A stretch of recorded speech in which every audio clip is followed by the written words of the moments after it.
strong. Sweet. I'm going to take my shoes off and get myself home. I wouldn't wipe your feet on the way out, mate, for Christ's sake. Hello. Hi, mate. Jay, welcome to the podcast. Good to see you. How are you? All right, mate, yeah. Good. Tired, you're keeping me up, mate. Yeah, I know, it's getting a bit late now, so I really appreciate your time. Bedtime, mate, getting on. Sweet. So you know why we're here? I think Have a chat, spin some dits, which I'm looking forward to. You know I love it. You are icy dit spinner. So I'm going to ask you a couple of questions. The first one will be just give yourself a slight, just a small introduction, and then we'll go on and talk about your childhood, what led you to get into the military, what led you down that path, talk about your military experience. You're currently still serving as well, going some years now, which I'm sure we'll unpack and unfold over the next How long you got? hour or so. Yeah, that's the famous last question, isn't it? So please introduce yourself. So, obviously you know me as Jay, known as by my mum as James, or my army nickname was Rosie, wasn't it, forever and a day, and that's kind of hung around. Born and raised in North London. No real military connection family-wise. I've served just gone 20 years now from my sins, so I joined up in 2004. Always been in sort of household cavalry all the way through that time. Been on postings here, there, and everywhere. Really, sort of, I would say, average career, average adult life. I don't know any different, do we? Yeah, no. Enjoying it still? Yeah, I think it evolves, isn't it? The military's evolved like everything else that you could say in life, and as technology's changed, the way we work changes there, and the people around us have changed. As much as barnacles like me have hung on for 20 years, feel like we've evolved with it. I think we've just gone with the flow. Yeah. We just go with the tide, really, I think. I don't know. Try not to overanalyse it. You just keep going. So if you had to quickly summarise what you're going to talk about, what springs to mind and things that have been good or bad experiences? I think it'll just be, to summarise, it'll be the career highlights in general, and those highlights will be, it's probably some majority happy times, because I think every soldier's got some hilarious stories that they can think of, and also some of the sad times, because they are highlights that you can pick out in your memory because they're so distinct and so emotive, and they define you because you've grown up with that. Half of your life, as in my instance, half of my life has been doing this job, so half of my life is defined by it. So I think, yeah, those defining moments will be what will come out of this. Nice, looking forward to it. Good and bad, yeah. Maybe. We'll see. No, it'll be good. So, what made you join the army? In fact, I'm a bit ahead of myself there. Go on. Childhood, talk to me about childhood. Oh, I had a really good childhood. I think I was really lucky in the sense that the schools I went to in North West London, sort of dragged up. I still had my mum and dad living together. It seemed to be in the minority sense that most people were separated, living with their mum, especially the lads. And it was a very sort of, ethnically diverse part of London, and the school I was in was much like that, and there was divides, all the white lads hung around and played football together, and everyone else had their sort of social groups, which are racially sort of divided in a way, not in a hostile sense, just the way that they just were, the way they grew up, who they grew up with. So that was kind of something that I grew up with. So it was very, almost like in a cult sense. You had a sense of belonging and who you hang around with. Certainly in secondary school, which is where I felt my education dipped a little bit because my interest in it lapsed. I found more interest in being the funny guy. Yeah. As only later in life I analysed that as like a defence mechanism of getting by, because I wasn't cool enough to be a cool kid. I wasn't good enough at football. I wasn't hard. I wasn't any of those other things. But being the funny guy kind of gets you through life in a way. But yeah, just wasn't fantastic at school. I think I certainly didn't live up to my potential. I always say it's a bit of a running joke. I say my GCSE results like an eye test. Like Z, B, G, D. Yeah, they're shocking. Whereas I certainly think I could have done better. But it is what it is. You can only look back and reflect on it, and hopefully do better for yourself. But it's what it is. Yeah, I think I always had one eye on joining the army. Yeah. What, since you was a little nipper, or? Literally, since I can remember, I've just always wanted to be in the military, and I don't know where it came from. Me and my mum were speaking about it not long ago. I can't remember where it came from. There's no real family influence, like my grandparent and my granddad served in the Marines during the war, but like most people did, but he wasn't a direct influence. He barely spoke about it. Yeah. But I would always be that kid dressing in army stuff and cutting around with a Nerf gun, playing with my brother and stuff like that. But there was no direct link. And when I told my mum, I think I was like 16 and a half, I was like, plucked up the courage. I was really nervous. I said, Mum, I want to join the army. Thinking she's going to burst into tears. She's like, I know. That's what she said to me. She goes, oh, no, you do. Where do I sign? I'm never going to stop you, and just knew straight away. Yeah, really strange. Yeah, it was just within me. It's like a calling. I know it sounds really deep and meaningful, but it just was. Yeah, that's what I've always done. It's mad. Yeah, some of the people I've been speaking to, they can't nail a particular thing that pushed them that way. No. And like you said, it's probably the best way to say it, is that it's more of a calling than anything. Yeah, they really just felt like that's what they're there to do, and that's what they did. I met when I did a bit of time at the training regiment. You get a lot of young lads coming in, and they wanted to join up because that was in the height of Afghanistan, and that sort of Herrick generation. They were seeing it on the telly, and they were like, "Yeah, that's my calling." But they had something to see to call them in, if that makes sense. Yeah. Whereas when I was 6 or 7, there was 4 TV channels, and I never really watched any of them. Mm-hmm. But yet, it still had that internal motivated to join up. Yeah, I don't know. Yeah. Odd, really. I like to go back and figure it out. Yeah, probably just playing with Action Man. Yeah, remember that? Is, yeah. A sick Action Man one. Still got one. Got a real life one. Yeah. Oh, sweet. So what was it like growing up in North London? Rough? Yes and no, in a sense. The gang culture that seems to exist there now, it didn't seemingly exist where I grew up. I lived in a cusp of the suburbs of northwest London, but then you had a lot of sort of council estates, of which I lived in, and then all the kids that were mixed bags. Some were from good families who tried to do well, who ended up there for whatever reason, much like me. My dad had an accident at work, and that led us to getting basically evicted from my house because he was a school caretaker. He had an industrial accident with chemicals.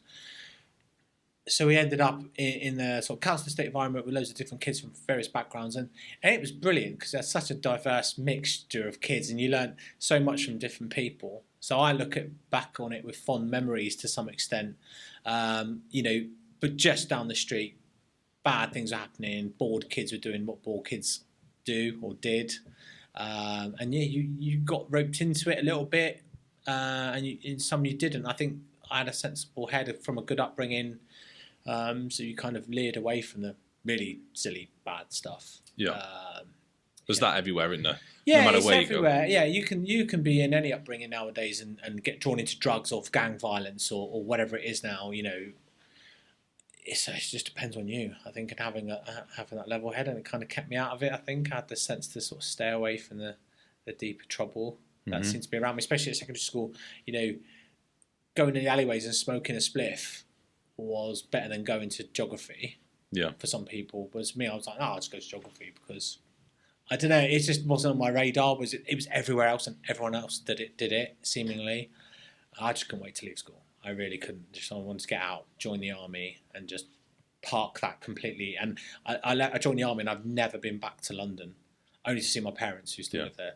But I never really want to go back. I've got no interest in that side of life. I don't really speak to any of my friends. No, I don't. Yeah. Just, interesting.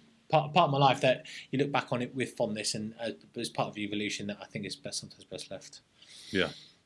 Is there anything in your childhood that sticks out, trauma-wise, or especially living in North London? No, living in North London wasn't traumatic at all, really. It was just, because you're born there, you don't know any different. And it wasn't, bad in any sense. Like I say, it was, suburbia, so it was quite, one side of the street's really affluent, £500,000 houses, whatever, and then the next side of the street's not so nice. But bar that, none of it was traumatic. I think, like I said, I had a nice stable upbringing. When we got rehoused out of my dad's job, we lived in a ground floor masonette, probably not dissimilar to this place I'm living in now. with me and my brother and my mum and dad in this sort of 2-bed ground floor masonette. So went from a fairly nice big house when dad had for work to that. So that was a really big sudden change. But and then obviously I always remember my mum coming into school when I was in year 5 in primary school and whispering in the teacher's ear to come and get me out of school. And it was because my dad was in the hospital and he was like really close to death, he was really, really bad. So my mum took me and my brother to the hospital to see him and he recovered, he's all right. But yeah, it was like, that's probably, I'm quite lucky in a sense that was as traumatic as it gets for me, I think. How can you recall how you felt then? No, do you know what? I think I was young enough for it just to be something that just happened to you. I don't really remember feeling anything about him. Yeah, worried probably for him in hospital and thinking, I do remember thinking, what the hell's mum doing here now in school? That was really odd, but it was so long ago now, I don't really feel any emotion towards it, if that makes sense. Yeah, did you feel like you'd done something wrong? Like, my mum's in school after me. It's just more confusion, really. I'm just like, oh, what's she doing here? But yeah, you don't really. So year 5, so what was I then? Oh, blimey, 7, 6, 7. I couldn't even tell you. So I was just like, you know whether you've done something bad or not, and I knew I hadn't. So I was like, oh, I'm cool, I'm off the hook. But what's mum doing here? Yeah, and then it evolved to what had happened. And it was crazy. Yeah, but it doesn't really strike any lasting resemblance to me. Yeah. Interesting, that one. But yeah, it's what it is. Brother. You got a brother, right? Yeah, got a brother, and brother Nick. I've met him personally, top bloke. Funny guy, right? Yeah, I thought you was funny. As Nick always says here, he's the better looking one. That's like his party line. Yeah, we're a right double act, and me and my brother cut for the same cloth, but yet completely different. I know that's a complete contradiction in terms, but you've met him, you'll know what I mean. Yeah. You see him, he's nothing like me in look. He's not really like me in like sensibility, sense, and other ways. But as soon as he opens his mouth and me and him are in the same room, people are like, well, you two are related. And I've had people didn't even know we were related, didn't recognise that we were. Yeah. Apparently we look similar from like here up, hairline. He's got less hair than I have, believe it or not. And it was like, you two are related. Like, wow, you're so similar. Yeah, he's great. We've like over the time clashed and then been really good, like best mates, been on lads' holidays with him. We lived together for a bit and grew up together. Because he was 3 years older than me, he dragged me out in town in London when I was like 16, 17, taking me in town on the drink and that, got me into it, sort of brought me on, if you like. And he was a great influence in that sense. And then there's been times where my sort of more sensible level-headedness, probably from the military side, clashed with his kind of, let's be a bit more, live the dream and free and wild side of his character. Yeah.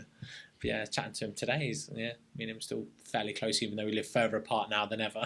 Yeah, there's most siblings would have a major bust up. Did you ever have a major bust up? I know you have your typical sibling like tiff taffs, but did you ever have a real time where you just sort of fell out? I want to say yeah, because there are some things that are more major than others, but we always sorted it out quite quickly. Sometimes, I don't know, it's hard to put like numbers on how long certain things took, but we would always come back into being mates again, just forget all about it and just crack on. We'd say, especially as you get older, you realise that you need to actually like put things to bed and explain things. So we'd talk about issues and then we'd be like, oh cool, let's go for a pint. We'd end up, 3 sheets to the wind somewhere, legless, laughing about everything that we've ever done and all the good times, and then it'd crack on and it would go like full cycle and we'd like get prickly with each other over something. I'd disagree with something that had gone on and keep yourself to whatever, we'd have this tit-a-tatter and go round, but you can't keep everyone happy, can you? Well, that's it, yeah, you can't. Blood's thicker than water, right? So we're always like, so what? Yeah, what's exactly, yeah. You can either get on with your brother or sister or never talk to them again if it's that bad, or just deal with it and get on. So we just chose that option. Yeah. So makes sense, doesn't it? Yeah, he's always been around. He's not my best mate. I mean, you met him. He's a good crack, funny guy, and he's doing really well for himself at the minute. So he's really on a high, thrusting up. So me and him getting on well because of that, which is that's good. quite interesting. Yeah. Nice. Right, so that brings us back into you joining the army, as I tried to jump the gun a little bit earlier on. Yeah. Glad we got that in, nipped that in the I bud. probably waffled into it somehow. Yeah, go off on a tangent. Sorry. Yeah. Absolutely. I'm looking forward to this. I've obviously seen you through your career for the first part of it, and then it's nice to see that you're still loving serving. Essentially, well, kind of, I suppose. Serving. We've had a very extensive chat before this, haven't we? For a couple of hours, almost forgetting what we was trying to set out to do. We should have recorded that. We should have. Yeah, absolutely. I think that would have been a good one. But yeah, no. So when did you join? So I joined up in 2004, and having said the whole bit about always wanting to join, and it was just within me. It was actually like, do you want me to carry on? Yeah, so a little technical issue there, so we should push through that one. Right. So watching the invasion of Iraq, I was like, I need to get in. That's when I joined. I was working on building site at the time, so I went straight in, quiz office straight in, and I was lucky to get the choice of armoured regiment or ceremonial regiment. I was like, what? I want to be in the army and be a soldier. They're like, okay, cool. And I was really lucky to get that choice and then actually to kind of stay that side, because as you know, most people flick between the two sides of the household cavalry. I didn't. So I cheeked it, but yeah, straight in, and I loved it. Like, it was everything that you hoped and dreamed of in a way. It was, being in an armoured regiment is more about spannering and the technical side of business, as opposed to like door kicking and, doing all the cool Gucci stuff. As much as you did like bits and pieces, it's not like your main job. But yeah, just sort of go through the motions, and it was just a whirlwind. Like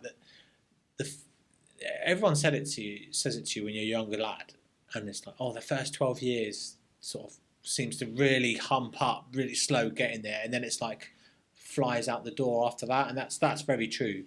But that first few years were just such a whirlwind for us in our generation. I call it the decade in the sun, because it was like, just like straight in, and Iraqs and Afghans coming out the yin yang, and in between that you had your Batas in there and all the other stuff, and we were just everywhere, and it was a cracking time to be in the army. I think, for our generation of soldiers, I think that time to join, and people who join after that wish they had that, and people who joined before that wish they had it, or those who caught it at the back end of the career are probably jealous of us who were commanders and on the ground doing the business, as opposed to QM, whatever. So I feel now. Looking back, back in my day. Back in my day, but you're like one of them at the associations, aren't you? I'm there now. Yeah, I'm there now. The lads going out doing the business, and I'm like, I was a jackal commander once, or I was this. Yeah. Nice. But it was crazy, because rocked up 2004, straight through the 16 Brigade exercises that we did, and we were just always away. And we, as you know, D Squadron sort of worked autonomously to the rest of the regiment, and then we sort of be out and about. We went off to Canada in 2005. I think were you in then? Not 2005, no, because apparently you had a really good time out there, being up for, whatever they called it. Playing enemy up for, and it was just awesome, and the best time. Again, you could not get away with stuff, but it was things seemed more relaxed, and you were just there to play enemy and just cause absolute havoc for the blue forces, and we just annihilated them. But you were learning all the time. I learned how to drive in Canada. It's like driving on the moon, isn't it? It's so dangerous out there, but fast ground and whatever. And we came back from that, having been to all the major cities in Canada on R&R breaks and all this awesome time. That's a whole other podcast, like Squaddy Fun Time podcast is another one you should do. Hashtag just. Well, as you say that, I would like to do like an anonymous story thing where they drop the stories off in an email and you just read them out. Honestly, yeah, okay. It wouldn't be anonymous if I said I've got so many to tell you, but I literally got thousands. Some of which you probably know about anyway, but it should be a reminder revise for you. And we came back from that, and it was like, oh yeah, this country, Afghanistan, this is a thing, and we're all going. And we were like, what? It was like literally out of nowhere, and then we're on the PDT cycle, which is a bit haphazard compared to the later tours, and then we were going out, and we went out in like June 2006, and that was Herrick 4, so the first rotations of Herrick have been quite quieter, more establishing ops when they built Bastion, the early Bastion and stuff. So is it right to say did you just say pre-deployment training was that Batus? No. Sorry, okay. we were in Batus, came back off the jolly on this tidal wave of morale, and then just got told, oh yeah, you're going to go to Afghanistan, and we started the PDT cycle after. Oh, okay. Yeah, sorry. And it was crazy from then on, and it just went off, didn't it? And it just carried on going for 15 years, whatever it was. And so we went from straight into that, and that was, employing CVRT in a conventional recce sense, in a direct fire capability, using all the things that you're taught to use, air and artillery systems and all the rest of it that you could bring to bear against the enemy, and doing the business in a real war, probably a big word to use, but a real world sense anyway. And it was just crazy. I had a 19th birthday out there. I was a CVRT driver, which is not comfortable at 6'3". Yeah. Especially for that long, when you spent 6 months literally closed down in the blooming thing.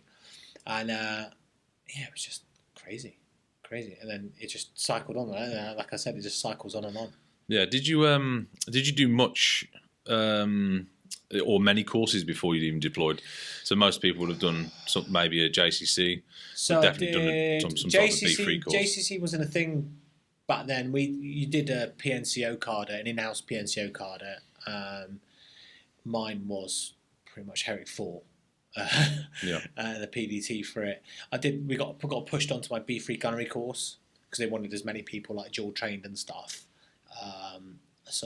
That was it really. And I did my Part 2 signals sometime before. So I was like trained as a basic crewman. Yeah. And that was it, because I was like still quite crowback. I'd only been in, not even 2 years at that stage, and then that was that. So I hadn't really done a lot, but enough, more than enough to get by in my role. Yeah. So training before you even get to regiment as such. Where did you go? Bothy. Well, before that, your phase 1. So I feel like we didn't touch on this at all. No. So the reason I started in 2004 when I joined was because I joined in 2001 as a sprogler at 16 and a half. Makes sense. I went through Basinborn as an infantry. I joined up as PWRR. Right. You didn't say this just, did you? No. No. I kind of I was like, park it. It's weird. I don't like. I'm not. Do I need to go and rewind? I'm not in denial, but it's not relevant. And like my time restarted when I rejoined. So I did phase 1, 20-week basic training in Basinborn, which is Queen's Division training depot. I remember you telling me this. Yeah. And I did that. Went to ITC Catterick. Did phase 2 infantry when they had phase 1 and 2 then. Yeah. And finished, but at the back end of that course I started getting really bad back pains, like chronic back pain. I couldn't walk, couldn't carry, and bear in mind some of the Bergens you're hustling about were epically heavy, and I went sick, and they're like, oh yeah, one of your vertebrae is like damaged really badly, like I'm surprised you're not crippled already. Yep. And they kicked me out. Oh really? Yeah, they MD'd me. Bloody hell.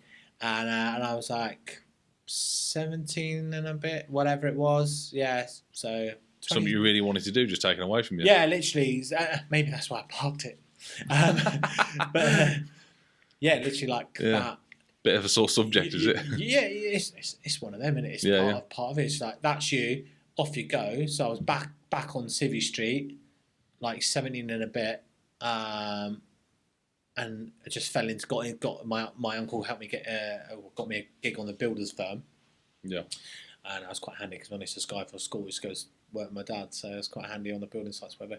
And it was just a bit upsetting. I think I did a year and a half out, and in that period I was working, but then also dealing with the Armed Forces Pensions Society, or not them, like the Legion, or because I was like a veteran who they were trying to classify as disabled, and I was like, but I'm all right. It was really odd. Yeah. It was a bit of a funny, messy time. I had to go for like checks and stuff. And then they actually said, no, you're okay. And I said, well, I want to rejoin then. No, okay. And then I had to go for a few more medicals, and they let me rejoin. And that was in 2004. So that you went straight to phase 2 then? Yeah. Oh, nice. So that was another funny story. They said, yeah, you can rejoin straight to phase 2 because I had the basic infantryman's qualification because I did phase 1 and 2, which is still on my JPA now. Yeah. Funnily. Cheers, Dits. And they said, oh, you can just go into phase 2. And literally the Thursday night, I was going to start on Monday at Bovington because I'm on core phase 2. Thursday night at like 9 o'clock at night, the recruiter guy rang me up and said, no, you can't do it. You've got to go to Purbright in 6 months. You've got to go to phase 1, day 1, week 1 and start all over again. And I hadn't attested. I was going to go to the careers office in London the next day and sign on and attest. You swear your oath over Legion again. Yeah. And I said, nah, you can poke it. I'm not doing all that again. Yeah. Because I was living with a girlfriend at the time. And we had a flat in London and renting and all this stuff. And I was like, nah. And he was like, oh, hang on, leave it with me an hour. He rang back. He said, no, you're cool. You start in Bovey on Monday. Yeah, it's mad that. I wonder why they tried. They changed mine pretty quick, eh? Yeah, it was a case that I'd been out over a year. And it was like 18 months. But I rocked up and just got through. Because, it's like coming off a bike and you never forget how to handle a rifle and whatever the basic stuff. You know, so yeah, that was like my real beginning. Then I had that sort of 18 months out, and then I rejoined. Yeah. So yeah, it's a bit of an odd one. Yeah. So you went to Bovey, did your driving course that you said? Yeah, did my. You're a driver on Herrick 4. Yeah. So I already had my car license, which I'd done in that gap. Yeah. So I was really lucky. I went straight on my your basic courses, your signals bit. And then I came back after a weekend, and this instructor called me in and was like, you get your coveralls on, get down the D&M school, you're starting the course. Some kid had got caught drink driving at the weekend. They booted him off, and I was like because I was ex-infantry or I'd served for a bit already, I was like senior guy, So they went, get down there. So I went from potentially being there for 6 to 9 months. I was in and out in nearly 4 months. That's quick. They didn't fast track me, but things just fell in my lap, and they just let me, go on you go. And I didn't have to do my car license, so I moved on to do trailer license. And then they said, right, off you go, you're done. And I went off to regiment, and I was like, whew. How did you find D&M? Some people love it, some people hate it. I love D&M. You know me, mate. I'm all hammers and spanners. I love getting amongst it, and that's why I really found my passion for D&M in spannering. I mean, CBRT, you've just got to be into it. You've got to love it, or you're just going to hate it because it's just a constant graft in it. And it was just my favourite sort of subject. I enjoyed gunnery when I came around to doing gunnery, but I think D&M was more interesting. I really enjoyed that mechanical side. I think that's part of my upbringing from my dad. He's always out spannering, fixing people's cars around the street and stuff. So I kind of fell into bed with that, and I took that forward through the different courses I did. Up to instructor level. Yeah. So. Yeah, and I've seen you in action as an instructor. I love it. It's good because you even put your what's the word I want to use? It's like you put your comedy into it, but it's not comedy. It's just like your charisma. That's probably the better word. Yeah. Boyish charm. Yeah. Do you know what? I had some really good influences through my career. So people that you and I know, I won't necessarily name them all, but there's some really charismatic, funny, intelligent, but militarily rigid instructors who are still doing that today, even though they're out. And they influence you, and you pick this up. And as the old line, put it in your top left. You take it away for later. And I was reeling this stuff out with your own confidence. You got to have the confidence to back it, right? And all through my instructor courses, I did this throughout there. Like the instructors, like, who is this guy? Like, where did you find him? But it was great because the feedback I had from students when I was teaching these courses was like, you know loads. You're really passionate about what you teach, so you listen. So kind of cool. Sweet. So if you're still listening, thank you. If you're personally struggling or know someone that is, Head Up is a non-profit organisation for the UK Armed Forces charity. Their mission is to stem the suicide rate and improve the quality of lives within the armed forces community. They do this by educating and encouraging individuals to implement positive mindset methods into their daily routine, giving a deeper understanding and awareness of subjects such as nutrition, physical activity, sleep, breathing techniques, and much, much more. They also conduct one-on-one help alongside wellness presentations, days, fairs and events, as well as mini retreats. They are currently developing a 7-day residential retreat. Head Up requires no medical evaluation or doctor's notes. They are here to help everyone, no matter what their mindset. Everything they do is completely free of charge. Anyone who has served or is still serving within the Army, the Royal Air Force, the Royal Navy, and the Royal Marines, including all reservists, are entitled to benefit from their services. If this isn't worth supporting, I don't know what is. If you would like to know more information about this, you can find the link in the bio. As we digress a little bit, let's go back to Herrick 4. Yeah. Herrick 4. Interesting tour. Yeah. Do you want to unpack that? Unpack that. Well, where did he start with that? That was like, we didn't know what to expect. So when we landed in Bastion, and Bastion at the time literally had a sandberm around it. A lot of people who rotated through the later Herricks had it. It had evolved. It just had a sandberm and razor wire. You could stand in a tank park and look out into open desert outside.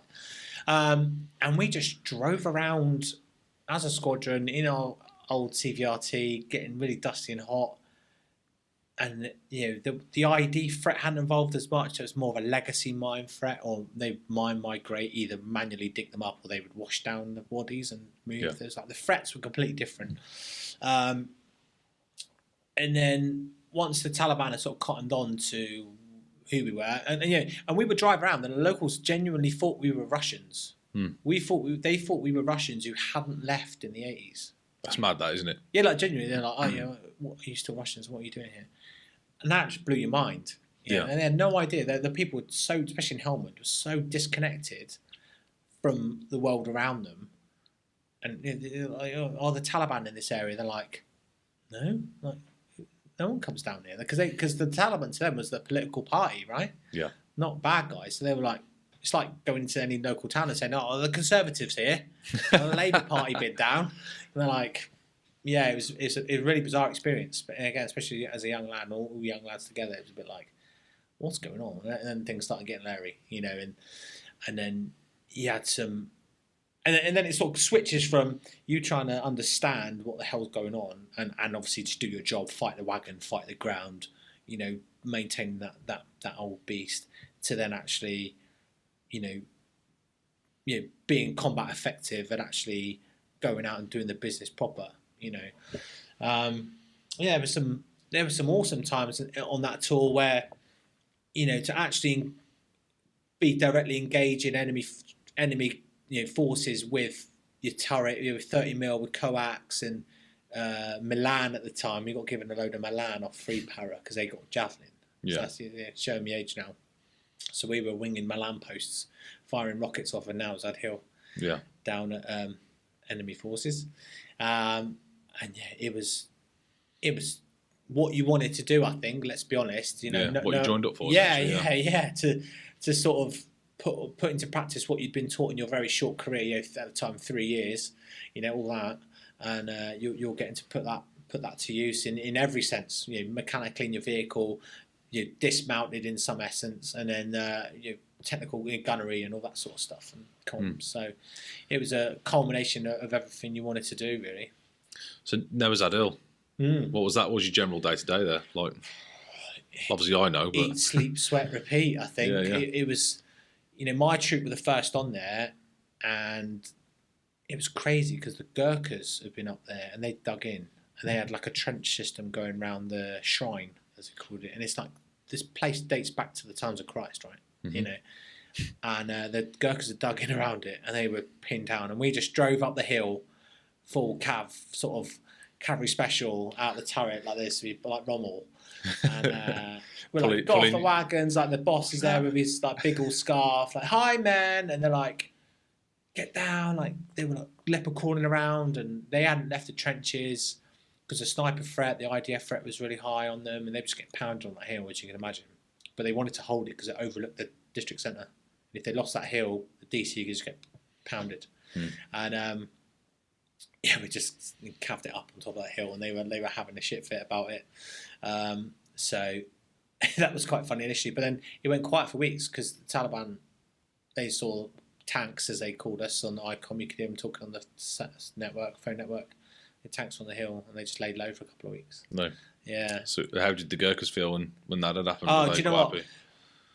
Honestly, to see the grown men, like their boss had tears in his eyes. Like they were down to the last mags. Like some of them were down to the last mags.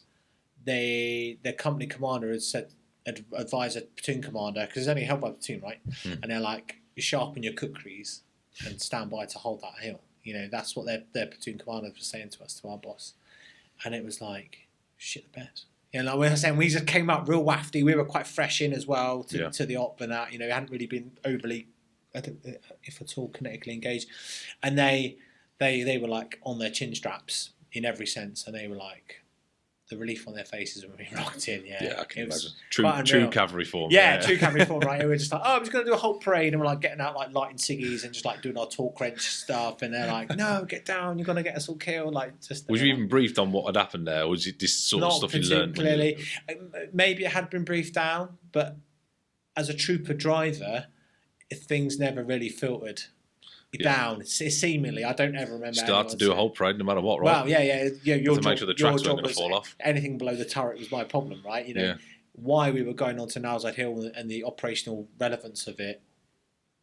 Never made. That was the commander's issue. That's his problem, yeah. And I was a troop leader's driver, right? So he would get orders and be really busy controlling the troop as a whole and relaying back to squadron and headquarters. But he never told me and the gunner what we were doing every day and why that's happening. So it was, you just kind of went through the motions every day and figured things out for yourself. And when you stood there seeing, like I say, grown, fairly sweaty by that I mean experienced Gurkhas who were like welling up at the sight of being relieved in place. That was quite striking actually. That's something I'll remember. Up on my neck. Interesting. Yeah. So you say that it went quiet for a couple of weeks. So was you still there? And it went. They just like, right, we need to sort of get rid of these lot, and then they sort of started being quite kinetic with you. It seemed like So like it seemed like a couple of weeks. It went really quiet. I think they were trying to suss us out, and we just didn't move. We sort of established ourselves in a screen, basically like looking out, using our thermal capability, which is something I don't think they realised we had. Because when they started doing pop shot attacks, they would be quite brazen about it, but at night, and it was only brazen because we could see them as if like daylight, right? Looking through thermal, and they'd like come down the street, walking down, not even patrolling, just mince down to the middle of the high street, and just fire RPGs, or they'd launch mortars from the orchards, and you can see them like set it up, walk out, drive out, and they're just looking at each other like, are you getting this? And we could just watch them for ages and ages and ages, and literally as they like picked up the first mortar bomb after lugging the thing in from about 5k out, the thing's like dead heavy, right? Yeah. And literally as about that launch out first round, we were putting 30mm down on them, just to make sure they were fully sweated out, fully ventilated. Yeah. And but it was quite low level, like sporadic, and we like it would get quenched quite quickly, and then we went in a troop rotation. So you had a troop in Sangin, a troop around Musakala, and then a troop on Nowzad. And we kind of just flicked through that because it was quite stagnant in these places. And because of the mobility issues and reliability issues with CVRT, the brigade, 16th Brigade, very quickly put us into static defence locations because A, we didn't have to move around, and B, we had the supreme asset of thermal and largest caliber weapon, and 16 Brigade is paras, air assault. They didn't have heavy portable weapon systems. So to have 2 scimitars in a fob on a ramp with a turret over the wall with thermal coax and 30mm. Was that at Sangin?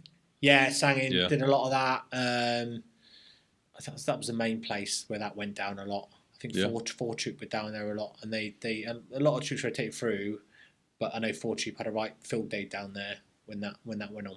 Yeah. So is that not something you was necessarily involved in over there? No. I went down to Sangin. We used to take the RLC, the loggy convoys down there. Yeah. And back around, but my troop, we were never there when we never established there. We were more between Nowzad and the MOGs, the mobile outreach groups. Yeah. And we used to drive around and set up. and try and like figure out who, like a little, let's say hearts and minds, try and find locals and sniff out what was going on. Never really saw anyone, and then also set up a position in the middle of nowhere where the guns, the artillery with us could fire on multiple places. Yeah. So we'd park in the desert, and it was like triangulate between like Musakal and Nowzad and Sangin, I think it was, and so they could fire from that one position. Yeah. Oh, okay. So like just a central point where they could Literally, get everywhere, literally in the middle of nowhere. You couldn't see anything around you, and we would just park up in this big desert box with all the softskins in the middle, the guns at one end that would do that would fire on command, obviously out, and we just set up in little troop pockets around in defence and sat and waited and sweated. And it was quite dull. You know, it was really like 99% boredom, 1% action. Yeah. Yeah. So where else did you go? Did you go anywhere else? Well, on that specific tour, we mainly along sort of in that axis, that Musakala, Nowzad, Sangin corridor. That was our main thing because it took us so long to get anywhere. Like, it was unbelievable how slow it was. Like, to say we did 10k an hour is probably an overestimation. Like, just the ground, it's quite harsh out there. But it was just the reliability of the CVRTs. Like, we used to, when we went anywhere, we had to take a drops with a trailer, so a flat rack truck with a trailer with nothing on them to pick up our wagons. Yeah. So, you know, when you broke down, one would go on the back of the flat rack and then one would go on its trailer, and then sometimes they tow, and got to the point where to go from where we're going, from Bastion to Fob Price, which on a good day, an hour's run in a Jackal, like when we used to do it, like an hour and a half down Route 1, whatever. CVRT, it took us like 12 hours, dude. Like, and we had to leapfrog the trucks towing our wagons, like set them up, defensive location. The vehicles on a trailer were like traversing turrets. You know, crew's still inside the turret, right? On a broken. I remember we did that on Harry Kate as well. Yeah. But we didn't do the turret traversing because it was like literally go back to Bastion. But every crewman was in their seat still. Yeah, because they couldn't sit covered anywhere in else. sand. Yeah, and then you know, the next lot would echelon through you, and then like if they needed to send a truck back because we had more broke down than so the problems didn't change. Yeah, it was just savage. It was so painful, and then to get anywhere, like I remember, like going a little bit mad inside that driver's cab because it's so cramped, isn't it? Right? Yeah. I've got scars on my elbows and my knees from burns. Oh, burns off the firewall. You know, because it's so hot. And you're just there, and just driving forever and ever and ever, and then you'll just go static. You say to the boss, "How long are we going to be here? I need to get out for a slash, or can I get out and stretch my legs?" No, we're moving in a minute. Yeah, just like an hour later, hour and a half later, it's in the midday sun, and you know it's like out there. It was just savage, and it was testing, like to say the least. It does test your patience, doesn't it? Especially, do you know what? I can't even put a temperature on it. It was like 55 degrees in that driver's cab. It must have been like 60 degrees. They did test. They got some people come out, and they said it was like when the wagon had been running in midday, it was like 65 degrees in there. That's bonkers, well, you know, we had guys go down, didn't we? With like kidney failure and like severe heat stroke, and some guy fried his ocular nerve. I was blind for a period. That was on Harry Kate, wasn't it? Was it? It might have been him. I can't remember. Yeah, we had a few guys go down. And it was like, too hot, just in those wagons, and not really fit for purpose. They were good at what they did when they could do them. Yeah, when they could do it, you know, and it was a bit of a battle winner in my opinion, in certain areas, especially in that static defence role. But yeah, getting A to B was just a mosh, mate. Yeah, I can imagine. Was there anything on that tour that really sticks out in your mind? Oh yeah, you know, we lost a couple of guys on there, and one of my best mates, Sean, was killed on that tour in an accident, which is really crap, basically, isn't it? You know, to lose a guy to an accident. I'll never forget that day as well. I was on Saturday Nowzad when we found out about that, and I was just like kick in the teeth, you know. And then it was same month, August, same month, we had a vehicle get absolutely decimated by an IED, an absolute beast of an IED. And I think this is when the Taliban were realising that like relaying mines wasn't enough. You know, they had to get big, and that's when they started bolting stuff together. I think they took some lessons learned from Iraq. At that point, you see some of the technology started coming across, and they made some big bloody IED and took out a wagon and killed all the guys in it, bar one survivor. You know, the driver cheeked it, right? I say cheeked it, but yeah, he's still with us, you know. So that was all in 1 month, and that was like a crazy time. Yeah, crazy time. Is that something you want to talk about more in depth? Yeah. I talk about our stuff. It's like, it is what it is. Yeah. How did you feel when you found out the news? What about what particularly? Your friend. Sean. Oh, so about Sean. Just upset, really. You know, so Sean. So from prior to that deployment, we'd been in Canada, right, and all that stuff.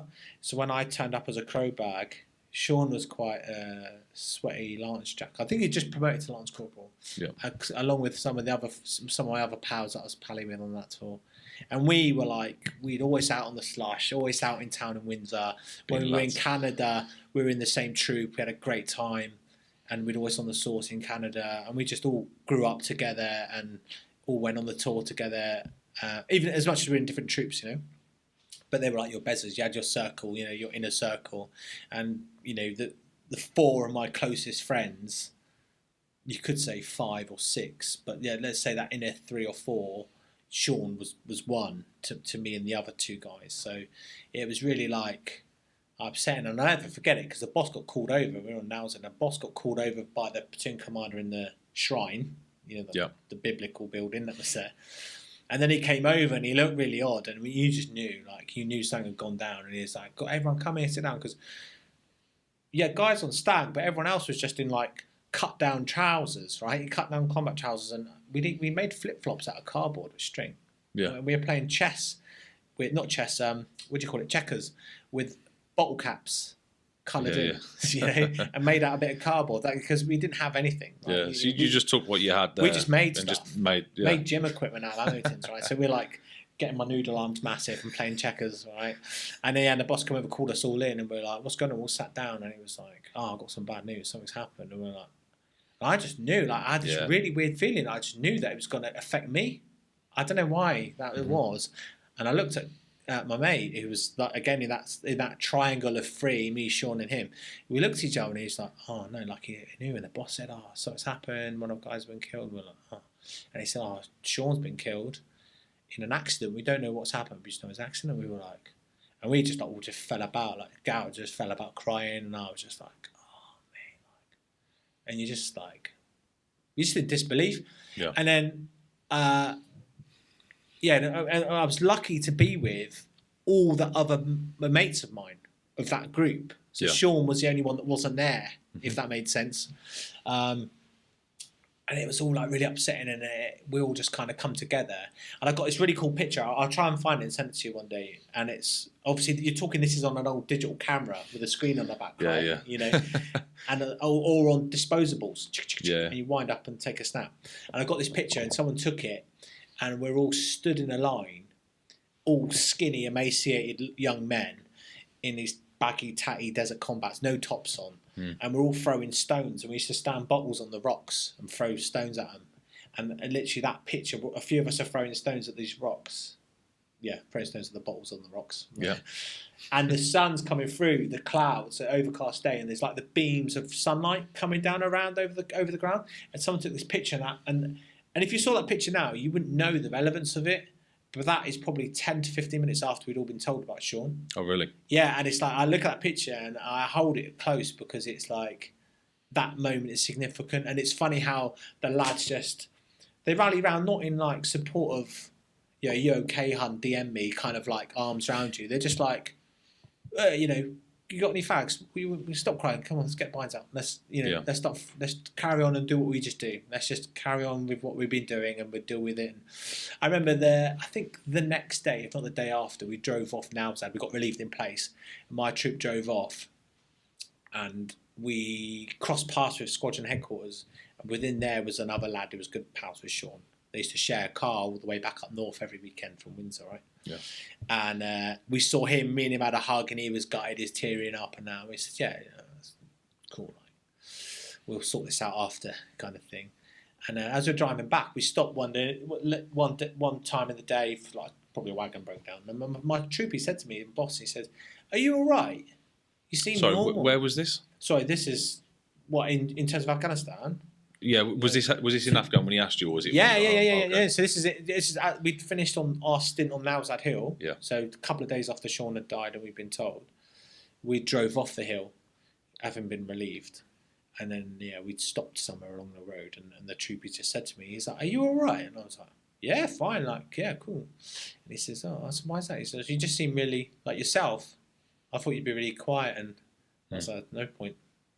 No point mulling it, no point being downbeat about. I've still got a job to do. We've got to get this piece of crap home, haven't we? For you two, innit?" Yeah. That's a fair comment, Yeah, so it's like, it's just a bit of a funny one, really. And then we did the repat for him and got Sean on the plane because we were going back to Bastion. We were lucky enough to do the repat, but none of us could fly home and do the funeral and stuff. Yeah. So we're all a bit like, I wish we could, but life goes on. You just can't get on with your job. Yeah. Was you able to do was you the repatriation team? Yeah, in Bastion. Okay, cool. Yeah. So me and that close circle of mates, we were all back in Bastion for him because we were all in the same troop. So when he came back to Bastion, he was ready to get flown home. We were all there, and we did the repat for him at Bastion. Yeah, so that was really nice to do. Yeah, that's good. I use the word cool because not that the incident happened. It's the case of that's what you want to do, isn't it? Oh, yeah, absolutely. No, as a mate or someone you've deployed with, that's like what you want to do. It's another one of those memories that's like absolutely ingrained in your soul. You never want to ground dump. You wish it never happened, but it happened. So, to be involved in it like that and to do it was good. I say it with a smile on my face because you're proud to have done it as much as you wish you never had. You wish, you're glad that you did it, basically. Yeah. Wish it never happened, but it did. Especially the way it happened, for an accident to happen like that. And the accident was brought about by him being a good guy and helping some people. Yeah. So it's a bit like, it's nice guys finish last. Do you want to divulge into the accident or not really? Not really, no. I think, I mean, I would, but I don't think it's my place. It's not really respectful to say anything because obviously there's a lot of family and, involved. And it's not really my place to say, but it's just that's fair enough, mate. An unfortunate accident that, there's a lot of people around him who had to deal with it and help him and all that. So, I think they all know. Yeah, they know. And I had enough about it. That's it. So the other incident then, correct me if I'm wrong, it was an ambush, right? Yeah, I've heard, absolutely. So do you know what went on there? Was you actually directly involved, or were you just slightly off? So we were on. I'm trying to think of the dates now. That ambush happened on the 5th of August, 2006. Sean died on the 12th of August, 2006. So the same month. Jesus. Week and a bit after, right? Mm-hmm. Yeah. So still remember. So that ambush happened while we were on Nowsad Hill, and my gun at the time, he was on Stag, and he could hear the radios, and he's like, "Blooming neck, something's going off, something big's going off." One troop's in we were one troop, 2 or 3 troop. Sorry if I get that wrong. We're in contact, and we knew they were moving around somewhere like Musakala way, right? So all the guys were like, finished their game of checkers or whatever, and jumped a headset on just to listen, and we literally heard the whole contact. And it was, hearing some immortal words from one of the commanders saying that 4-0 is no more. Like, Zero Alpha was like, send zero. And he sort of said, they have a contact ID.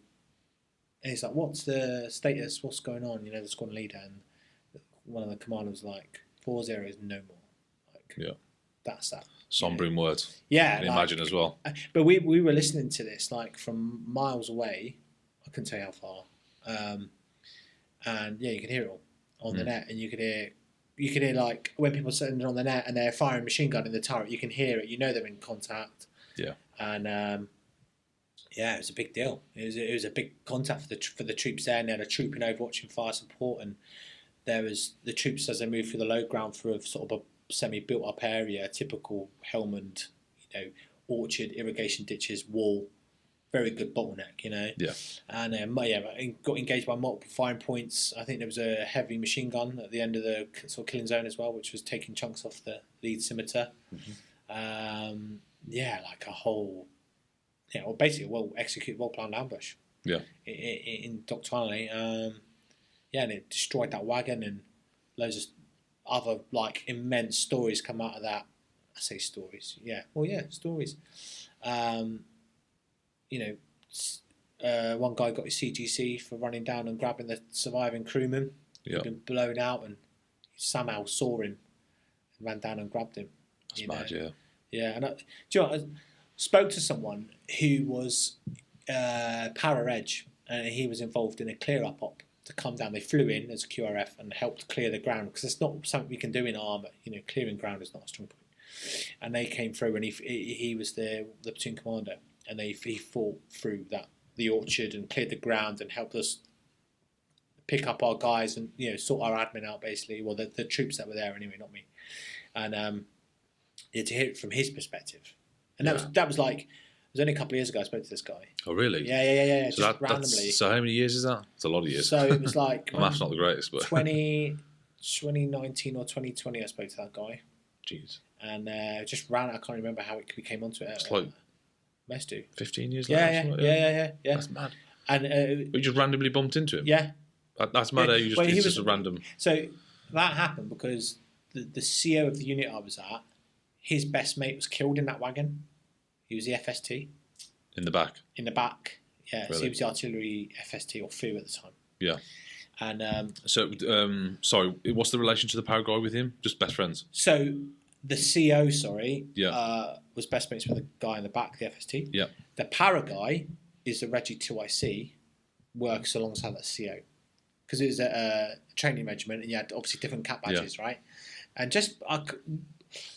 the CO and I are talking because he sort of said to me, "Oh, what tours are you?" And I told him I was on Herrick 4. He goes, "Oh, do you know so and so? Do you know?" Yeah. I know that story and I know that all that. Well, basically what we discussed. And then the Para guy comes in and is like, "Oh, I was there." I was like, "Oh, really? What did you do?" And he's was it one of them? Was like, yeah. I was like, "Really?" Yeah. He's just I can imagine you as well. And it was really strange how this really connection of people that you didn't know particularly well, only as in a hierarchical sense. Like he was a CO, he's a Reggie 2IC. And I was an RQ tech at the time, and he was like, they're just like completely like game changer, like, and you just connected on this strange little vibe, which is really odd, like grief vibe, because they all went through like crap with that whole situation, each in their own different way. It's interesting to hear his perspective of that situation. Yeah, what was his perspective? Platoon commander, infantry, clearing the ground of that ambush point, and literally cleared through and secured the ground, fighting through the enemy that was still there because it was. A lot of enemy in and around that area. Bit of a hotbed for it. Yeah, absolutely. Yeah. As and I presume he was just talking about struggles even from that. Was he, or was he just? I think it was just. I don't know. Really, he was just. I don't know. I think it kind of almost caught him off guard. Yeah. In a way, and I got that sense when. From the CO, certainly when he'd said about his mate. Because he said, "You're a Catvia, what tour did you do?" And I said, and he goes, "Oh, you must know." Yeah. And it kind of waterfalled, it's cascaded into that. And when the Reggie 2IC bumped in and he sort of said about it, and I knew more than I think he was ready. Not I didn't know his secrets, but the fact that I knew all the details, he wasn't expecting that. Yeah. I think he thought it was like long gone done. Yeah. And then it all come rushing back, as it did for me, as much as I only heard it. I only heard it on the net, but. It was a big event for the regiment, for the squadron at the time, and certainly the troops involved. So that was interesting. Yeah, how that happens, and that happens in the military, isn't it? If you randomly bump into someone. Yeah, it's just like years down the line. Just, oh, hello, I've met you before, haven't I? Yeah, I know you from somewhere, and then you're like, they tell you like, oh God, yeah. And then they tell you a story about you, one that you was trying to forget about. Which is the vibe I got off the guy, right? Yeah. He was like, "Oh mate, I can't believe that's hit me," Yeah. And. But I think people need to talk about this stuff, Yeah, no, absolutely. That's why we're here. Yeah. Trying to talk about it. Trying to get people to talk more, so it's not too late, essentially. Yeah. And that's why my mission is to try and help people talk about it and give them a platform where they can just talk openly as much as in detail as they want. And then if we help one person, if they, if you've ever experienced anything and you have a coping mechanism that you can pass on to someone, and that helps one person. Yeah, mission success for me. That's it. I think it's a noble quest, mate, and I think soldiers are really good at like big timing it. No, and I don't mean that in the sense of like gobbing off about what they've done. Big timing it in the sense of like, it's cool. I just roll with it, and I'll just park it.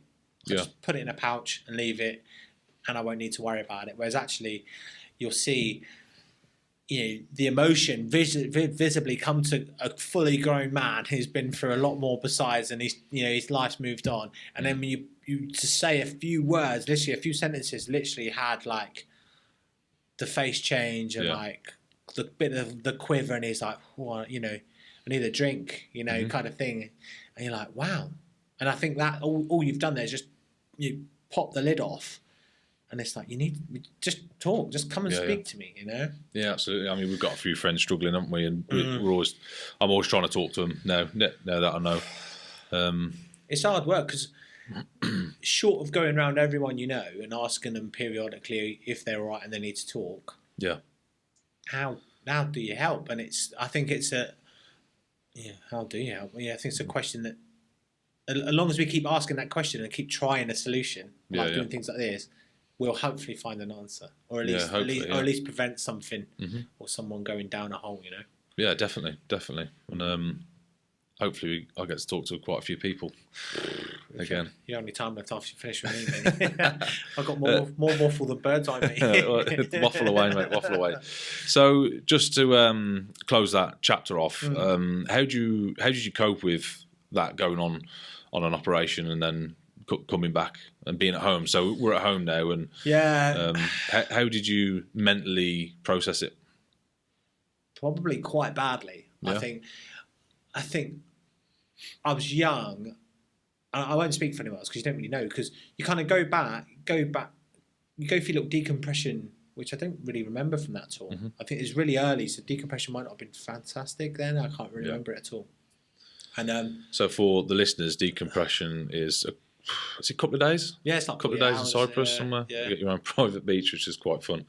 Yeah, it's interesting. A couple of beers, everyone has it out with each other. Gets rid of their little toucan rule. Yeah, so-called toucan rule. A bit of a chest poke and ice cream on a beach, wasn't it? Bit of paddleboarding and you're back home.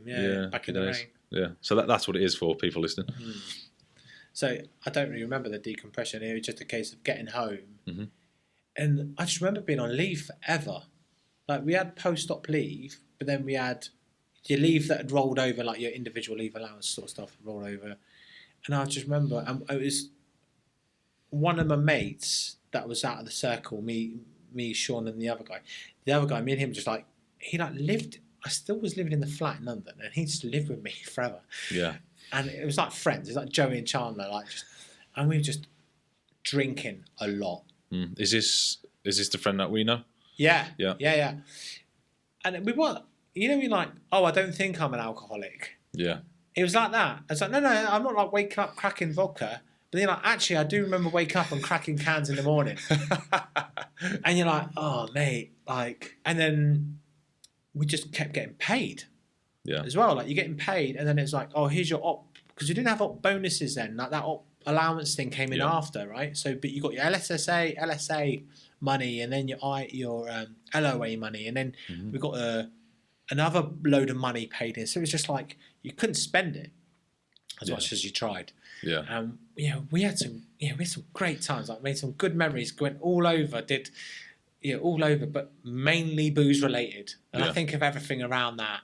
It was either partying, going out meeting people, just having a blinding time. And it's only when you hit like true adulthood, you look back and think you were just like compensating or trying to cope and readjust, and by readjusting what you're actually doing is bending yourself out of shape because you didn't know what your shape was. I think even though we only did 5.5 months on that tour, we didn't have R&R, right? So it was just straight through, and we were the last out of the brigade, so the Marines had ripped in, and we were still on Nowzad when the Marines were there. So the Paras at that 16th Brigade had left.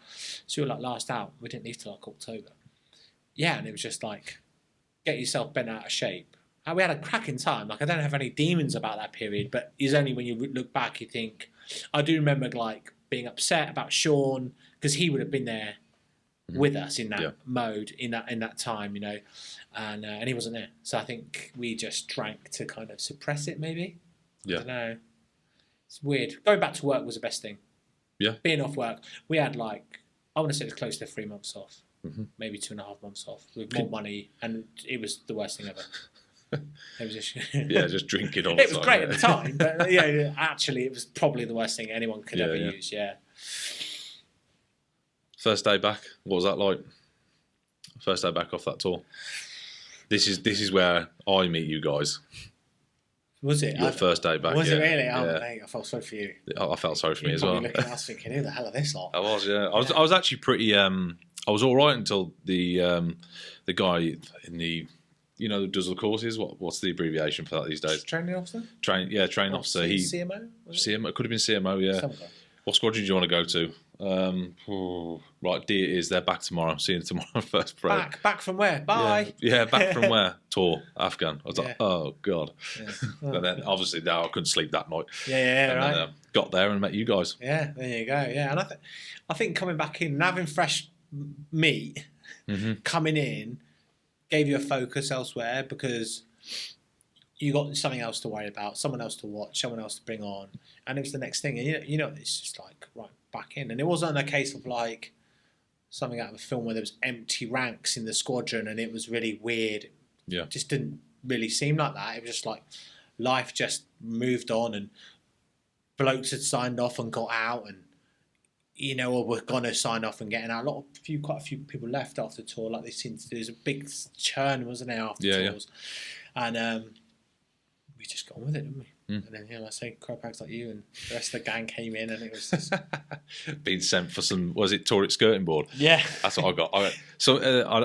It was it. Someone sent me for a long wait, but I knew what that was. Yeah, and I was like, yeah, whatever. Glass hammer. Yeah, well, I got done with. So it was the skirting board. So they went, can you go get a long way? I was like, I know that one, don't worry. All right, okay. No, this is Jen, though. Can you go and get a skirting board for the tour? And I thought, that sounds pretty legit.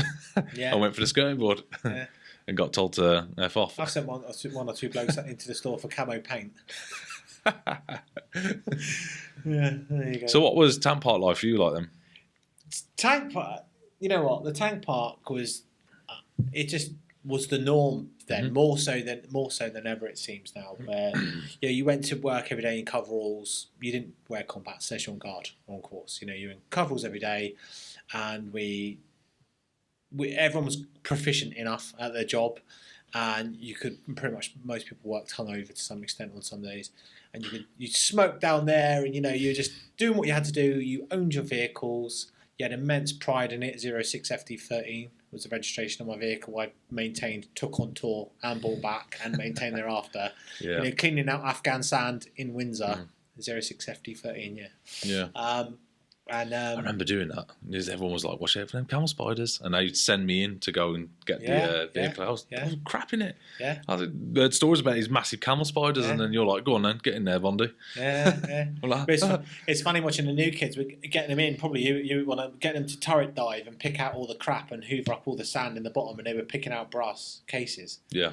And like it's the senior I remember that. Yeah. Senior Lance Corporal full screw sort of era, like, oh yeah, that empty case has seen more action than you. I got hit with a lot of that as well.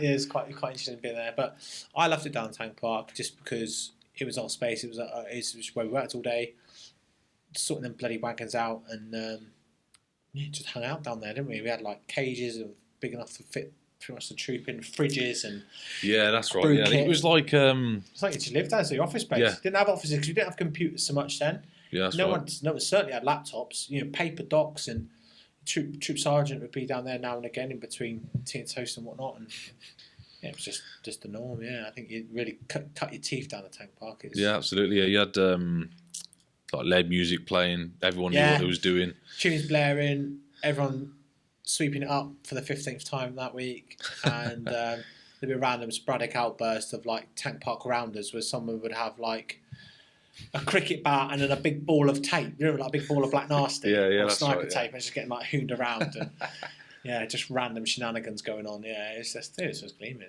Yeah. Is there any shenanigans that stick out? Oh man, alive. Not necessarily Tank Park. Oh, just in general. Just in general, yeah. Just I think in that sort of period. For me, the shenanigans, to define shenanigans for me, is when you go to Castle Martin. Yes. And I've had the joy of talking about Castle Martin to people from across the Armour Corps and the Army, and they all say the same old thing. And you'll remember we went to Castle Martin. You had that big old H block, sort of shared accommodation, old school lines, and you had that communal shower which had the unfortunate nickname of the gas chamber, didn't it? Because it's like this big, solid, windowless room, and it had all the showers around the sides. But outside of it was the old fire hose reel, right? Yeah. And when I turned up to regimental duty, I literally turned up on Monday morning. I got told to go away, come back tomorrow. You're going to Castle Martin, and I went straight to Castle Martin and met D Squadron. So my second day at regiment, I was in Castle Martin showers, and some of the characters, as you read, Harry the Bastard, and a few of the other characters like water on, and I'm like, what's going on? There's someone there like freezing cold, Legionella laced water, getting smashed at your naked Doppins 19-year-old body. Yeah, I think it's quite a lot of people with exactly the same story. It's one of them defining moments in Castle Martin, isn't it? Like Castle Martin, the first thing that springs to mind is the showers in the hose pipe. People were genuinely gutted and in uproar when we went back there one year. They'd been removed off the wall. Yeah, they cut them. They just took the whole thing off. We were like, what are we going to do now? Just have a shower in peace. What's the fun in that, weirdos? But it's funny how that thing as a gag, as shenanigans, got passed on from generation. I say generation, but like quite quickly. Each year we went back, it was a thing, and then you did it to someone else, and the crowback lads are in the shower. But everyone just got it anyway, didn't they? Yeah. Let's be honest. You definitely weren't singled out. I said to Robbo, I says, you thought you were getting singled out until you stayed in the shower for long enough, then realised it was actually everyone that was getting it as soon as they walked in. It just go like eerily quiet when someone new come in. Is that someone would scurry out. The senior bods would leave, and then they call in the likely candidates and they'd do it. But then, the handover would, in silence, it wouldn't occur physically. It'd just be like a spiritual handover. And then next senior Toms would be like, the young lads are in the shower, water on. And it was just like that generational hand down of shenanigans and general bants. And I remember a badger being in the block once, coming back off the piss from down in Tempe. Many a story. Was it Paddles? Where everyone goes, right? Yeah. Many a story about Paddles, right? Sticky floor. Coming back from me and the lads like sorting up to accommodation block, and the door had been left open, and this was like late at night, whatever. And we walked in, there's just like this big dirty badger in the middle of the corridor, and everyone like, what do we do? Like, just leave try and flank it. Yeah, I've heard it. It must have happened more than once because I've definitely been there when a badger's happened. Yeah. Whether it's the same one, I don't know. But I remember people went in and they all come running out. And they all come running out, and the badger come running out after them. And he obviously found his way out. Because it's believed like lads were trying to bait it with chips. Like, someone like that. It might have been Sean, so it's pre-tour, right? Yeah. And he was like, come on, like trying to bait this badger. And he's like, looking at him. He's like, come on, man. It's going to kill you. Like, this thing's got rabies. Just leave it alone. He's like, bait it out. Because they're quite common there, aren't they? Well, I suppose they are everywhere. And yeah, I remember walking in. It's got to be a different time. And this badger was scurrying around in the bin. What the hell is that? And then all of a sudden it just stops. It go like snort and and it just charge. And you're like, oh God. And there then legged it. Water on. Water on. Hose pipes out, run out of water. Oh, mega, yeah. Too many shenanigans. I think, like you say, I think a different podcast, for different recordings of like funny stories. Like, there's just too many there. What about paddles then? So, mate. It's the first time it's been brought up. So paddles, describe paddles to the listeners. Wipe your feet on the way out. So paddles is a, would you describe it as a nightclub? Pub? Yeah, it's more of a club than a pub. Yeah, right? it's definitely a club. Yeah, in downtown Pembroke, which is a small town in the Welsh south coast. It's in Carmarthenshire, Pembrokeshire. Right, and it's a great place. It's like where dreams come true. We would go down there mob-handed as a squadron usually, and I say we, like the whole army does this when they're down there doing Rangers, right? And they would go down there, and there would be a group of Goppin squaddies, the locals, male and female. Some were fans of ours, some weren't, and I don't mean that male or female. I mean within their own groups, they hated us or loved us. Generally, the lads hated us. You had not a good proportion, but a proportion of travelling community down there. Yeah. So there was like another dynamic to it. So they would sometimes get aggro with them, or they would have aggro with locals, or they was just aggro in general. No matter where you went. No matter where you went. And then it was just this really ropey nightclub that had cheap booze, and it was just a bit like footloose and fancy free, sticky floor. Tighten your trainers up when you went in there. And then it was, when you're kicking out time, it was definitely like aim off for a dust up and a kebab and try and get on a minibus out of town. Yeah. Before you got captured by one of the aforementioned groups. Or lifted by the cops for your own protection. Or whatever. But it was just great. I think the funniest dit, if we're going to do funny dits, was when Prince William went there, and I'll name drop him. I've tried to avoid that's fair enough. Yeah. So obviously, as you probably remember, Prince William served in the Household Cavalry, he served in D Squadron. He was a troop leader, 2 troop. My troop leader. Yeah. There you go. And when we were down in Castle Martin doing range camp, he sort of said, because he was just in a troop shuttle with everyone, he's just a normal troop leader, Yeah. Well, as you remember, it's like he just become one of the blokes, wasn't it? Just a normal troop. And I think a lot of people, when they got over the old, it's Prince William, he was just one of the blokes, wasn't he? And that was the beauty about him. Crowback troop leader, wasn't he? Yeah. Everyone treated him as such. What are you doing down Tank Park, sir? Fuck off. Politely. Yeah, what are you doing here? He lost. And he was like, what, the guys are going to a troop night out. What do we normally do? We normally go karting or whatever, and then we go to paddles and then mingle out and we'll break out into Tenby or whatever. And he's like, I want to go. And the squad leader at the time was like, yeah, okay, because he was quite an easygoing guy. But he had his 2 police, what do you call them? Protection CP guys. blokes. And they were like, okay, what's the crack with this place? But they went down and recce'd it and came back and said, really? And he's like, no, it'd be fine. So I think they were sweating bullets. But they went. He went with the troop. And that must have been quite hard for him to police that, but I think they realised they just kind of satellited it, didn't they? I think they just stand away and look in and watch out. But I think his protection came from his gunner, Gads. It was like warding off like the local women, like get away and mute, whacking their phones at them. yeah. I mean, but phones weren't a huge thing. The photos, it's quite. What was he whacking out their hands at? I'm sure they would they had these little like Sony Ericsson camera phones, the little flip ones. Maybe. You had like a little. Coach, when would this would have been? I got it was 2007, 2008. Yeah. Well, we deployed 2008, so it was pre-deployment training 2007. Late 2007, that was. Yeah. So I'm adamant that there was definitely a camera phone because I remember Gaz. Someone put the camera phone up and he went bang. Yeah. And this phone just went. Phew. He was his bodyguard, wasn't he? Yeah. And it was quite funny because Lieutenant Wales, as he was then, was like. Just being a good guy, getting the beers in, and I think half of the guys, and then getting slowly when people started cottoning on because he wasn't mobbed or protected by anyone. He was just in the group of lads, and it was kind of like hidden in plain sight, right? Yeah. And the locals started cottoning on, like, "Oh, is that Prince William?" No, it wouldn't be. And they're like, "It is." And next thing you know, like the Jungle Drums got around on Bebo or early Facebook, Bebo, or whatever it was. The kids were on then, and. And the place has started getting really filled. And I think his boys were like, we're done. Yeah. But that was funny. That was funny. Do you remember when we took him to the pub, Prince of Wales? Yeah, they in Tenby. Yeah. Yeah. And then there's a picture. He walked past a picture of himself. He's like, "Oh, look, there's me." Because we went down there later on, like in the week, like the second weekend. I think we were down there for like 3 weeks or something, and. They'd put like on their chalkboard outside, if this pub's good enough for Prince William, it's good enough for you. Or some really Oh, really? I've not seen that, proper print out photos that they'd gone and got developed. Oh, nice. Of him in there, like just stood there, like collar out of his woolly jumper, like with a pint. A big grin on him. Yeah, like orcs. Yeah, and it was like, and then that was the same deal. Like they went there for a quiet couple of beers. I think some of the officers went there one night. And same deal, like people cottoned on, word got around, place started getting mobbed.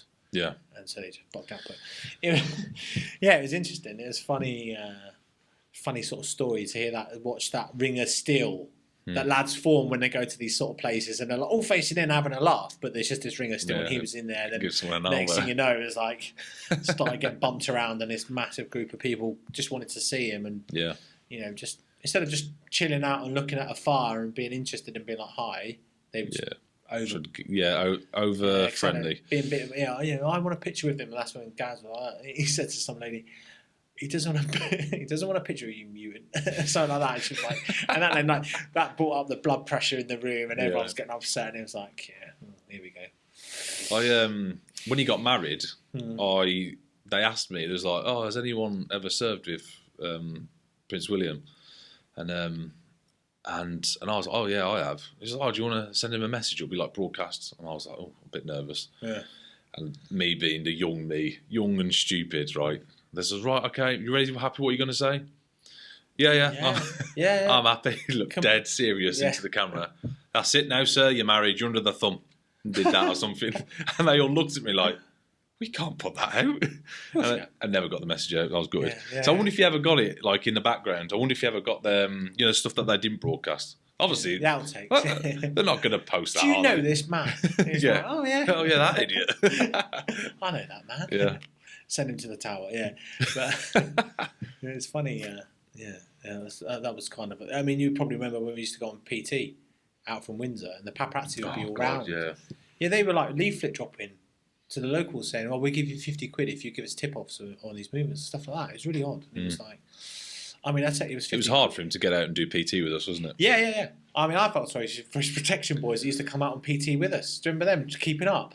Do you know what? I can never remember the two CP lads. I can never remember that. Oh, they had like a grey-haired guy, and he was always the one that came on fizz. And when we went out for a tap, like in green kit, he had like a set of green kit, which was to blend in, really like brand new with all like the package creases in it. Yeah. And it just didn't look right, and he'd be like running. It was like bum bag, which we all like guessed of what was in it, and he'd be like running alongside us all, like hanging out. And I remember them doing like handover takeovers in the park. They'd have like a spare protection officer in the car, and like a Range Rover be in a bush in Windsor Great Park, and it's like this other cop would jump out, and this guy would jump in, and they'd like take over. Yeah. That was a good era, wasn't it? Well, I mean, he couldn't deploy with us for a reason, but yeah, very good memories of that. Yeah. So, Harry Kate? Yeah, very quickly went from that period into sort of Harry Kate, and I'd managed to blag myself onto a crew commander's course in the interim, so I was quite junior in time, to be a commander, and I hadn't promoted to corporal, so I was still a lance corporal and a crew commander. I was quite fortunate. You actually deployed as a lance corporal crew commander. Yeah. I did the whole tour. I didn't promote until after, which is very odd, which is quite bizarre, isn't it? Yeah. For a lance jack to do because that. most crew commanders were corporals, and you got paid a higher wage if you're a commander for crew. So I didn't get any higher pay. What? For that. So I did all the You did it for love. Yeah, I did it for love. I did it for the Lumi colours and the photos. That was like absolute learning curve. Straight in, had some really strong people around me that I, as a vehicle commander, Ben, great guy to sort of follow, and to like emulate in a way, and just went through and I was the only one in the whole troop who'd been to Afghanistan prior. And when we spoke about a turnaround of people, there was 18 months, not even 2 years, 18 months between the two tours, same squadron. I was the only one in my troop of 12. Who'd been there, and I think it was, what was the number? They called it, what do they call it? The Circle of Trust, the D Squadron Circle of Trust, and it was those that had done Herrick 4 that were on Herrick 8, and you were the Circle of Trust, and it was like, oh yeah, you weren't on Herrick 4. I don't remember this. Yeah, it was like, I think it was 12 or 13 of us, mate. Oh really? Were on Herrick 8 that had done Herrick 4, and I think it was only 3 people went on Herrick 13. Same squadron. Interesting, just a turnover when you think of it. I'm trying to think who was in my troop. It was definitely Gal, definitely Gary, and that's all I can remember. That not many. It's not many, was there? Turnover. Not many. And you don't even realise it at the time. You don't really think about these things. It's only like a little bit later on, and when you look back at it, you're like, "Blooming heck!" Like the turnover was crazy. Like, where did all these people go? Like, signed off. Yeah, a lot of them got out. So many got out, and they just moved on and. Got up to Knightsbridge or whatever they were. Yeah, bizarre, mate. All like me, just stuck it out. Yeah, stuck it out. I really love that tour. Yeah. I love that tour because, I was a commander. We had nothing but dramas with the wagons, remember? First half of the tour. They were just ragged. Yeah. They were ragged. So we brought our fleet home after Herrick 4. The fleet went out after with the light dragoons, I believe, and stayed there. And they'd been cycled around, and they'd cycle around, and they were just fragged. Yeah. Like, in bits. Excuse me again. A bruise repeating on me. And it was like, just thinking all that D&M spannering on them wagons makes you want to blow chunks. And it was just a nose. And it was like we tried to get off the ground and do some stuff, and it was just breakdown after breakdown, and again towing broken wagons to get anywhere, and then repairing them when we got there, and then that's what I was saying. Very similar to what you said about Harry. The same issues. We learned as much as we could and brought that forward. And again, that the circle of trust, tried to impart all that on the squadron, and then you have the squadron in, and we're like, no, so you can't go out driving in the midday sun. You want to drive all the way through the day. The wagons, they'll cook off. They get too hot, and the running components, the oil cooks off in the oil boils, and no, and we're like, so there's a few frustrations like there. Just you just listen to what we're saying, and because you could pretty much time it, couldn't you? Your gearbox would go right, yeah. You'd fix it, and then you'd be like, right, 24 hours from now, I'm doing an engine. Yeah, it's like, next day, Bosch engine. You're like, I felt so sorry for the Remy. Yeah, the Remy just worked relentlessly, and then they had to crew their own vehicles, keep driving, fix fix us. While you were trying to get shut-eye, they were doing a pat lift. Well, we never really got, when we did pat lifts, we did the pat lifts, and there were all the big jobs with them. We didn't like AA them and because there's some when you speak to them, they say some regiments didn't even get involved. No. Some vehicles they can't. Some vehicles like Warrior are Remy jobs only. Yeah, they're trained to do it. They've got special equipment to do it. Whereas CVRT is kind of like, you've got a Meccano set. Yeah, you can do a pat lift. Meccano set. Yeah, you've got an airfix gearbox easy. So it's kind of like that. We just mucked in, but it was like those boys. Yeah, because I remember on that one where we was, I was saying to some lads, I said, we don't get taught this on D&M. But you soon bloody learn it, because if you want to if you want to keep up with the lads, you fix your vehicle. Yeah, you just got to and that's what it was. Yeah, that was it. And we would prep everything to lift pretty much. Yeah, literally loosening off engine bolts, mounting bolts. Yeah, and they would just come and lift it out and put the next one in and be like, lads, I've got to get to the next one. Yeah, giving you like, They were like the surgeon putting the new heart in, and you just did everything else. Yeah. Got that wagon going again, and you're like, see you in 24. And I weirdly loved it as well. Oh, I loved it. I lived for it. Yeah, I loved it. Labourer love and all that, and when your wagon piles in, so much. Yeah, when you hear or feel or smell your wagon piling in, you're like, oh mate, this is gonna be painful. I just want to get there and get my head down. We're nearly there. I can see camp on the horizon. I can smell my sausage and beans cooking. And then you just feel your wagon wrapping, or something snaps, and you're like, oh mate. Did you ever find when you sat there and then and you can hear the engine going, just normal going, something started, and then all of a sudden it go, and the bearings in the fan would go, and you're like, oh no! Everyone hears that fan belt go, wraps around the gearbox. You can hear it just going, can't you? It's just like, here we go. We're like, can anyone smell burning? Oh no, how far's camp? Let's keep driving. No, something's on fire. So the handbrakes get stuck on or something. It was just relentless. It was relentless. And if it wasn't your wagon, it was someone in your troop. So you would all have to stop anyway. Yeah. And then you either, if someone in the squadron that was like the other end of the convoy, you just have to sit there and wait for hours and hours and hours. Just sat there looking, scanning your arcs, sweating. Or if someone in your troop nearby, you'd like jump off and go and help, be a good bloke. Right, yeah. So there's no getting away from it. Yeah, drivers get out now. It wasn't like, you guys push on to camp and enjoy your slushies, your slush puppy and Fob Price. Oh, there was a morale. Fob Price. Do you remember that? I can't remember Fob Price. Yes, I do remember going to Fob Price. I remember Fob Price more on 13 than I do Harry Kate. But I had the proper little naffy there, and you could get. It was because the Yanks were there, weren't they? The Danes and the Americans had a bit in there, and it was quite well established in terms. Yeah, very well established. If I remember rightly. Yeah, it's quite a setup, and you can go in there and get your slushy, which was just like. Yes, I remember that. It was like a little white porter cabin. Yeah, was there a little white porter cabin in there? Yeah, it had like the proper, like in Bastion, like the wooden, like a big shed, but it was massive. It was like the shop. Yes. With a cafe thing in it, like the same one that was in Bastion. I've got a very vivid memory, because you used to go in, you turn right into it, and there was like a big tank park, weren't there? And it had a really high-walled, narrow entrance as you drove in. That's right, yeah. Really high-walled. Yeah. And then you went in, and it had that tank park. And then that when we went back, that was completely full of buildings. That's how much it had been built. Really? Yeah. It's mad how things changed out there. Yeah, it was. Yeah. Mad. And you just go in there, get your slushy, but then you could see it like on the horizon, and something or someone breaks down, and you're like, yeah. Golden Bennett. Emotional, but fond memories, I suppose, maybe. But and that it was all that led to basically CVRT getting condemned as being combat ineffective, and the fact that they had a formation recce squadron up there that no one wanted to task because we were just unreliable.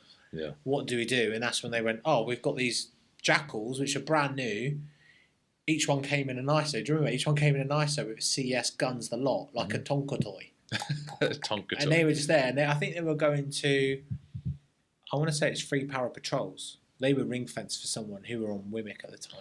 Yes, I remember this. Because the PF were on jackals, I believe, and the 3 para patrols were getting the next batch. And I think it went up to Parliament. It was a parliamentary decision.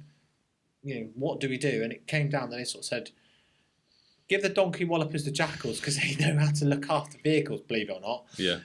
And you lot carry on, crack on. So, and we had that, I want to say it's like 6-week hiatus in Bastion. Do you remember? It was over the R&R plot, and we all just stayed in Bastion for like that's right. 6 weeks.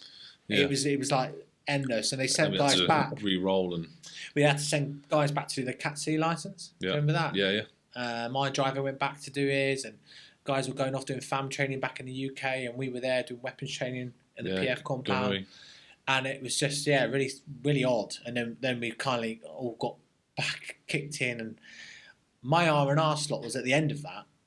That's mad, yeah. So literally, I'd done the training, got told what troop I was in the new Orbat, because they split us half Jackal, half CVRT. So they kept their best runners and made a hybrid Troop Plus, and they made a Troop Plus Squadron Minus out with the Jackals.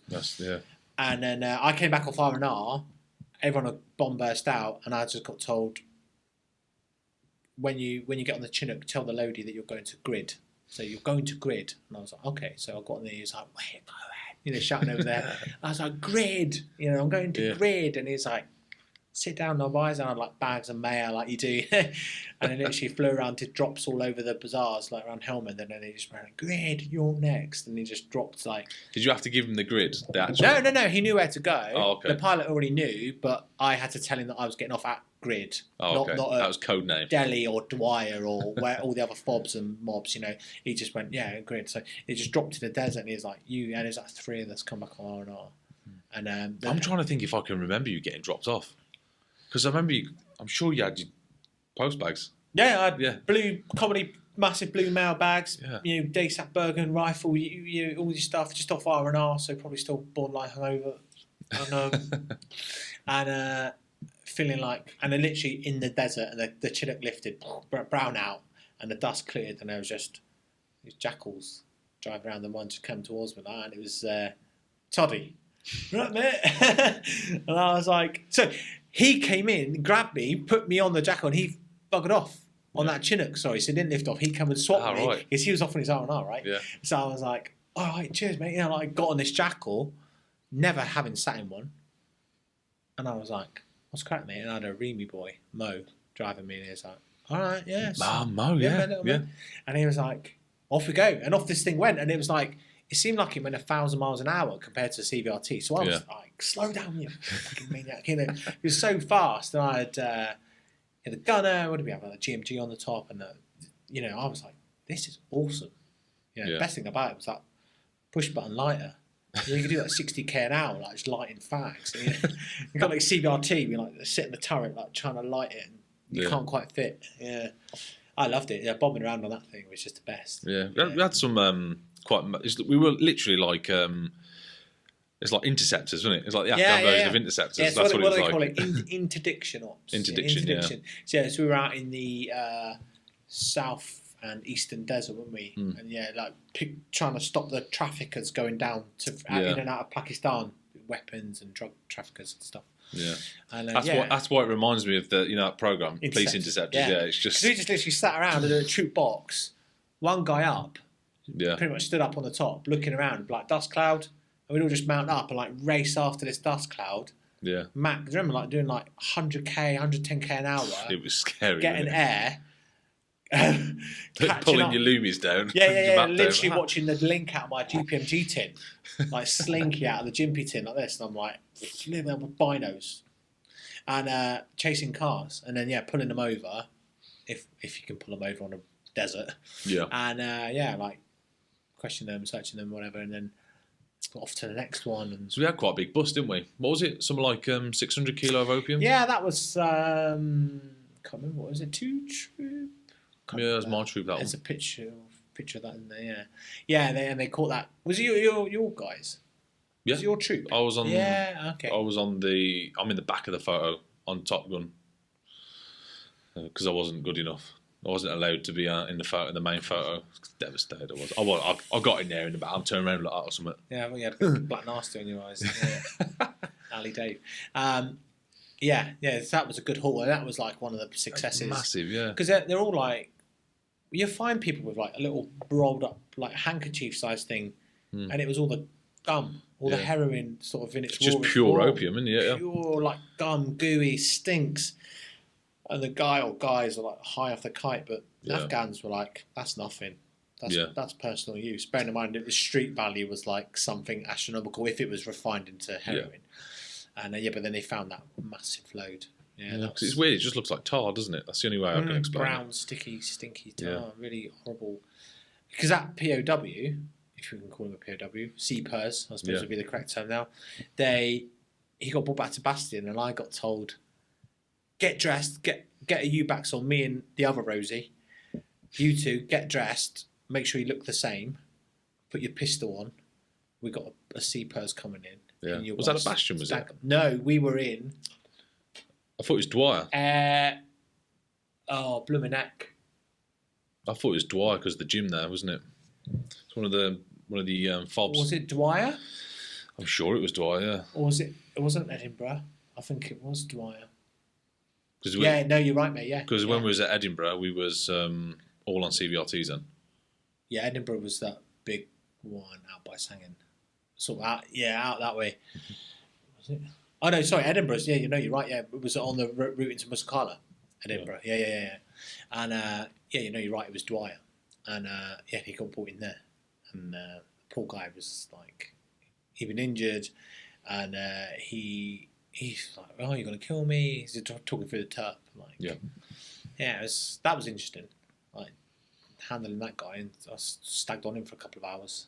And we like put him water down, halal rations, put a prayer mat out for him. We had the turp there. But he was just a drugs runner, man. He was just paid to run that stuff. He didn't know anything. Yeah. He didn't want to do it. He just made some money for his family, you know. Yeah. Got captured, and he was adamant we were going to kill him. Yeah, that's probably what he's been told. Literally. Yeah, because I suppose that's like the currency there. If you do something like that, you're going to get killed by the authorities, pretty much. Yeah. So trying to tell him, because it weren't just like your cup size, was it? It was. Oh, it was bales of it, like bin bag sized bale. I mean, that picture is just like loads of these big bales of. So it was like, he got picked up by the RMP in Chinook, didn't he? The next day. Yes, that's right. Yeah, and he got took back because it was such a big bust. I think at the time it was like the biggest that they. Well, they thought he was like a high value criminal. Yeah. So they took him back to Bastion and interrogated him. I think it turned out that they realised he was just a bottom runner. Yeah. And then handed him over to the Afghans, who, I don't know, I'd heard that they'd found him hanging off Koresk Bridge. Oh, really? I never knew that. Something that someone, that guy that got picked up, he's like toast. Oh, man, that's unfortunate, isn't it?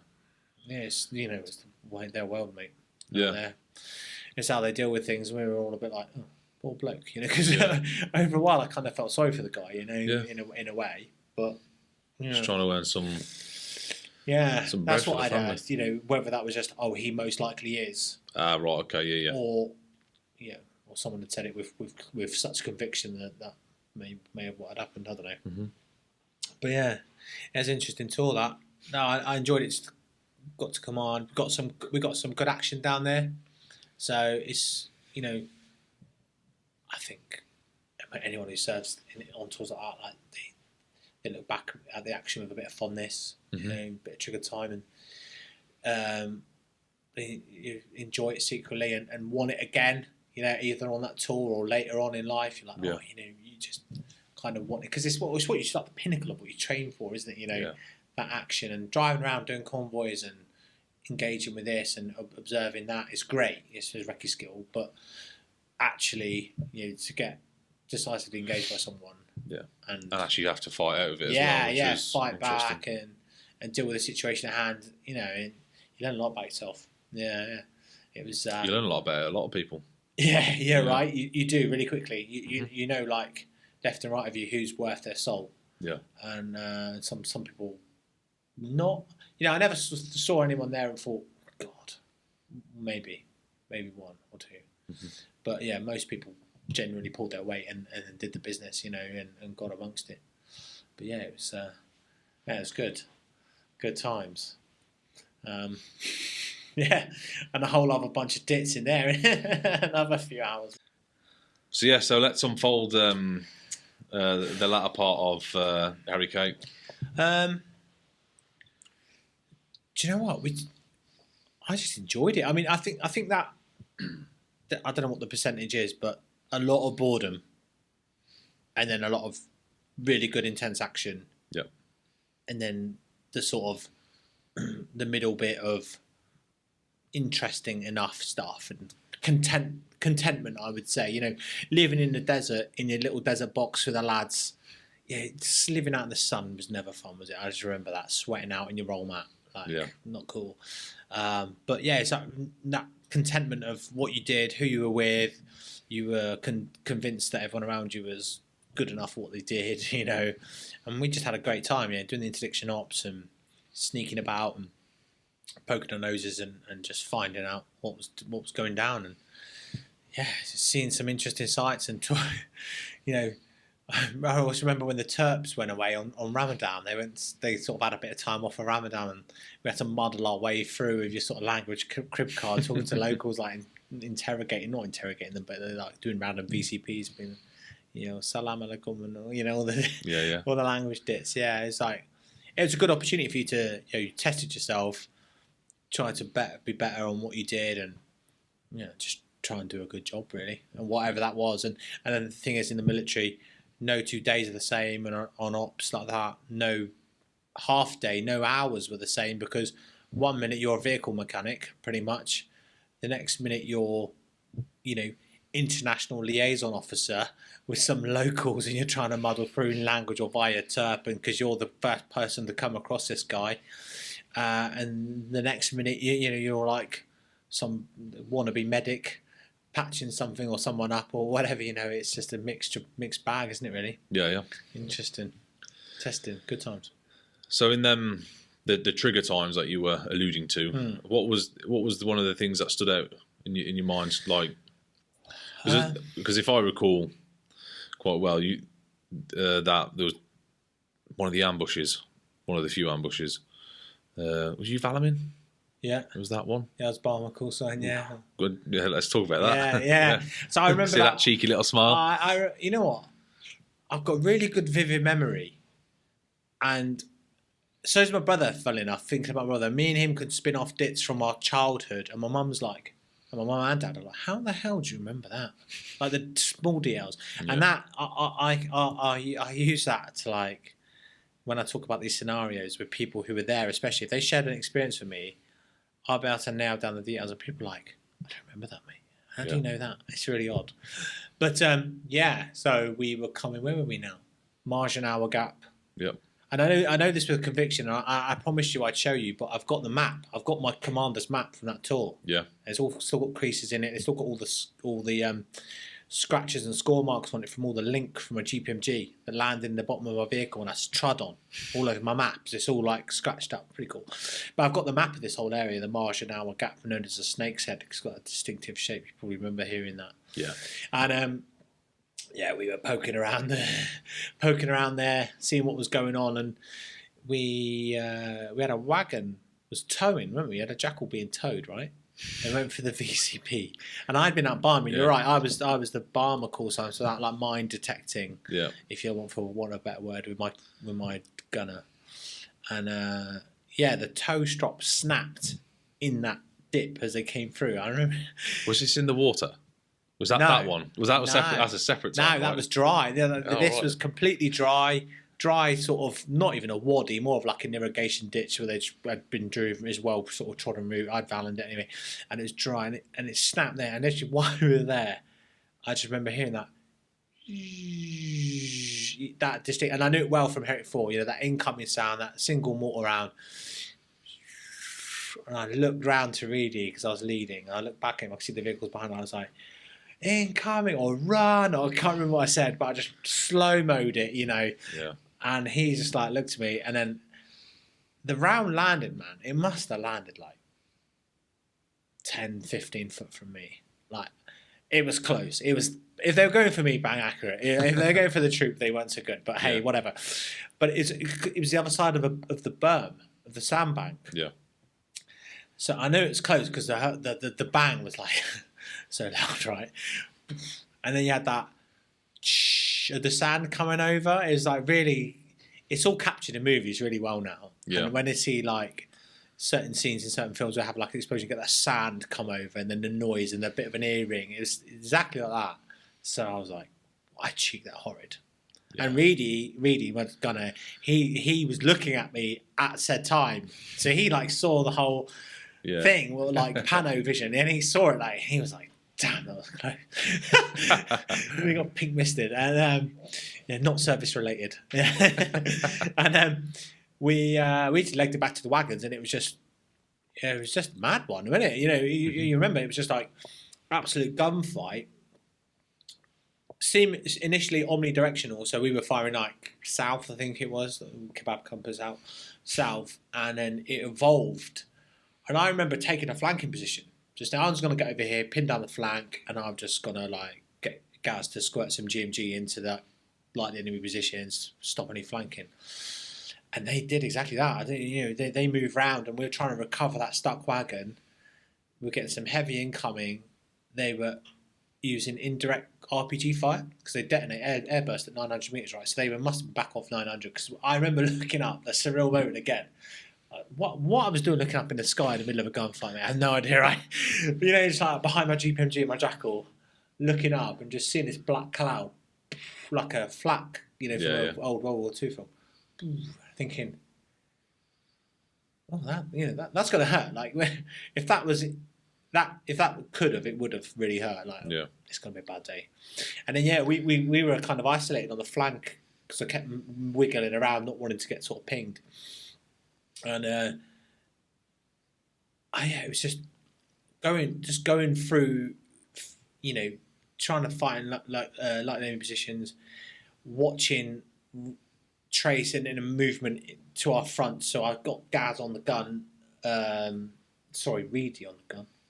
No, it was Gaz. Yeah, both of them were up there actually. One was I had a fourth man. Reedy was the fourth man. So Gaz was getting a GMG going on that. Tree line, or that, what do you call it, crop line. Excuse me. We're just going through the motions.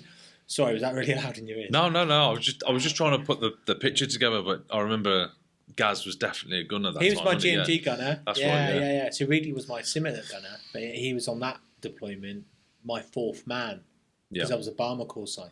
So I had a driver and a gunner could move the wagon and command a gun, but me and Reedy would go off and minesweep, right? And I'm just trying to piece it together. And then I remember looking over, right, at the boss. And the boss's wagon was facing towards mine. So I'm like over here, he's there. And I remember looking at him, and he's got his GPMG pointing off, like, left over his broadside door, like firing this way. And I looked at him, and I could see, like, splat on the ground, like bullet splashes on the floor. And I remember looking, boss, watch where you're shooting. You're thinking that the moon chicken, because he had the gun shouldered, right, and I could see this splash ahead of him, and I thought he was firing into the ground like 10 foot away. And I was like, what are you on, you moon chicken? Look where you're fucking firing.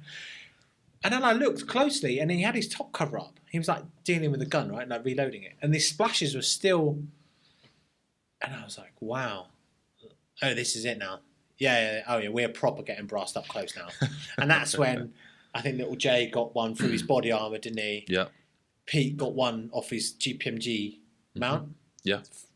Brass, and then the other guy took one in the shoulder, didn't he? The guy who'd just been in theatre. Medic.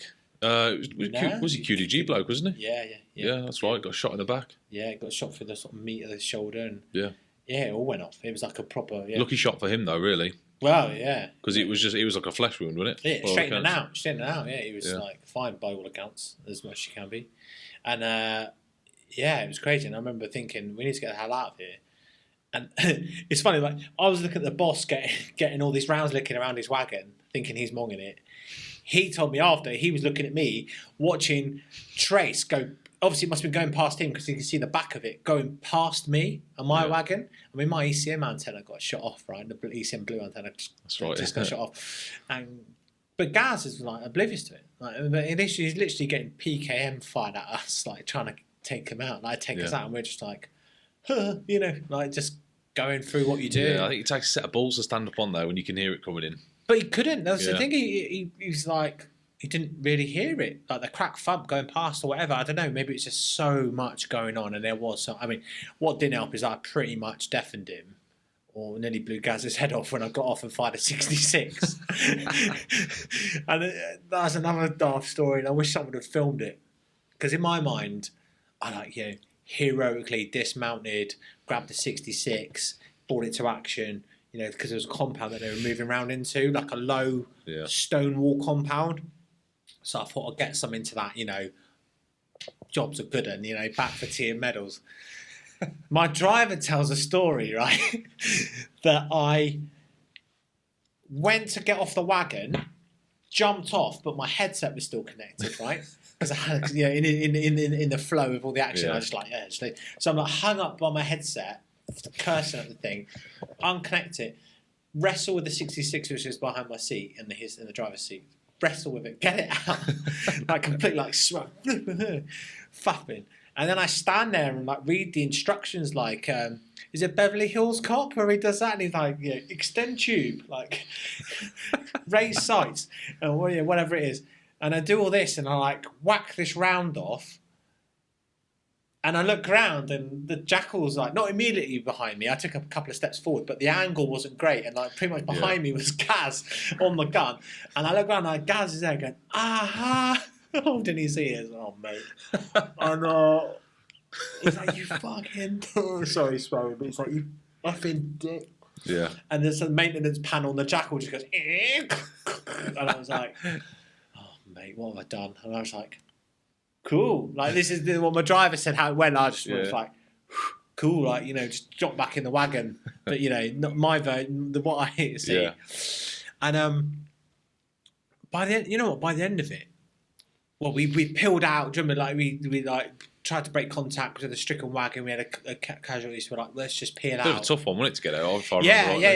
I remember I firing my smoke grenades on my wagon, and I fired all my smoke banks. You had 4, right, and they were flanking us big time. And so my flanking position ended up being facing the enemy axis in a way because they'd flanked around. They had like fire support. I imagine they had fire support there, and then they were trying. That's what it felt like. That's what it felt like. All the RPGs, the big really intense, and they came round us, and I was kind of isolated. And that's when the boss said to me, "To Charlie, you need to withdraw. You're getting hammered." And he could see RPG trails and trace, and I was like, negative, like I'm just going to hold my ground and you know, try and win this. And I used all my smoke banks. So I remember throwing hand foss to try and get smoke out. But you know, foss comes back, right? So like throw it as far as I could. But I burnt a hole in the driver's day sack with a foss, with a Bergen cover. Yeah.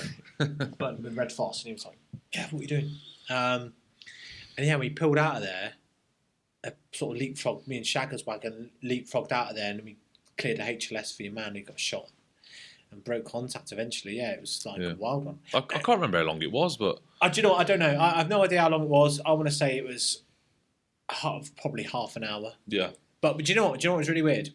I remember at the end of it, I could barely lift my arms, and I remember trying to light a fag, thinking, "What's going on with my arms? Like, am I all right?" And I got him to check me over. Like, have I been hurt? Because my arms are like this. And then I realised I'd actually chewed through 3,000 Jimpy. My whole Jimpy bomb load had gone. Yeah. I put it through one barrel. Oops. I told the armourer, and he's like, "I'll do an inspection." The barrel was fine. Did $3,000. Good to know, yeah. Good to know. Yeah, good to go. And from doing the lifting all those ammo tins, you know, in Jimpy tins, like, you know, fairly weighty. However many that is for 3,000 rounds was my bomb load. It was just.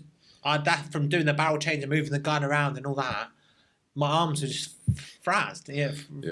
And probably catching it on everything as well. Maybe, yeah. Through that I don't know. It didn't hurt. It just, like, I was just exhausted. Like, probably an adrenaline dump as well. Yeah. Probably was, because we went straight from that, and then Michaelson had to then go and barm with the HLS. So the two of us barmed with a HLS on our own. So that was a good time. Yeah, and then just afterwards. Cheers for that. No gun bomb on that. Yeah, cheers, life. And yeah, it was just really surreal. I remember that being really distinct and being like, whoa. Yeah, and then we had to get back through and Barmer another VP back to Dwyer. Yeah. Because it was one of them where we had to go in, but it's very isolated, wasn't it? Yeah. It was like one in, one out. One way in, one way out. Yeah, very much so. And that way, luckily, we didn't take our eyes off it. No. Because you found something, didn't you, on that VP? Not that VP. So the VP I found at IED was back down in the wagon wheel. In Gareshk. Sorry, Darmasir. Yeah. No, Gareshk. In the wagon wheel. That was on that little VP when we used to skirt up and down the Eastern Desert.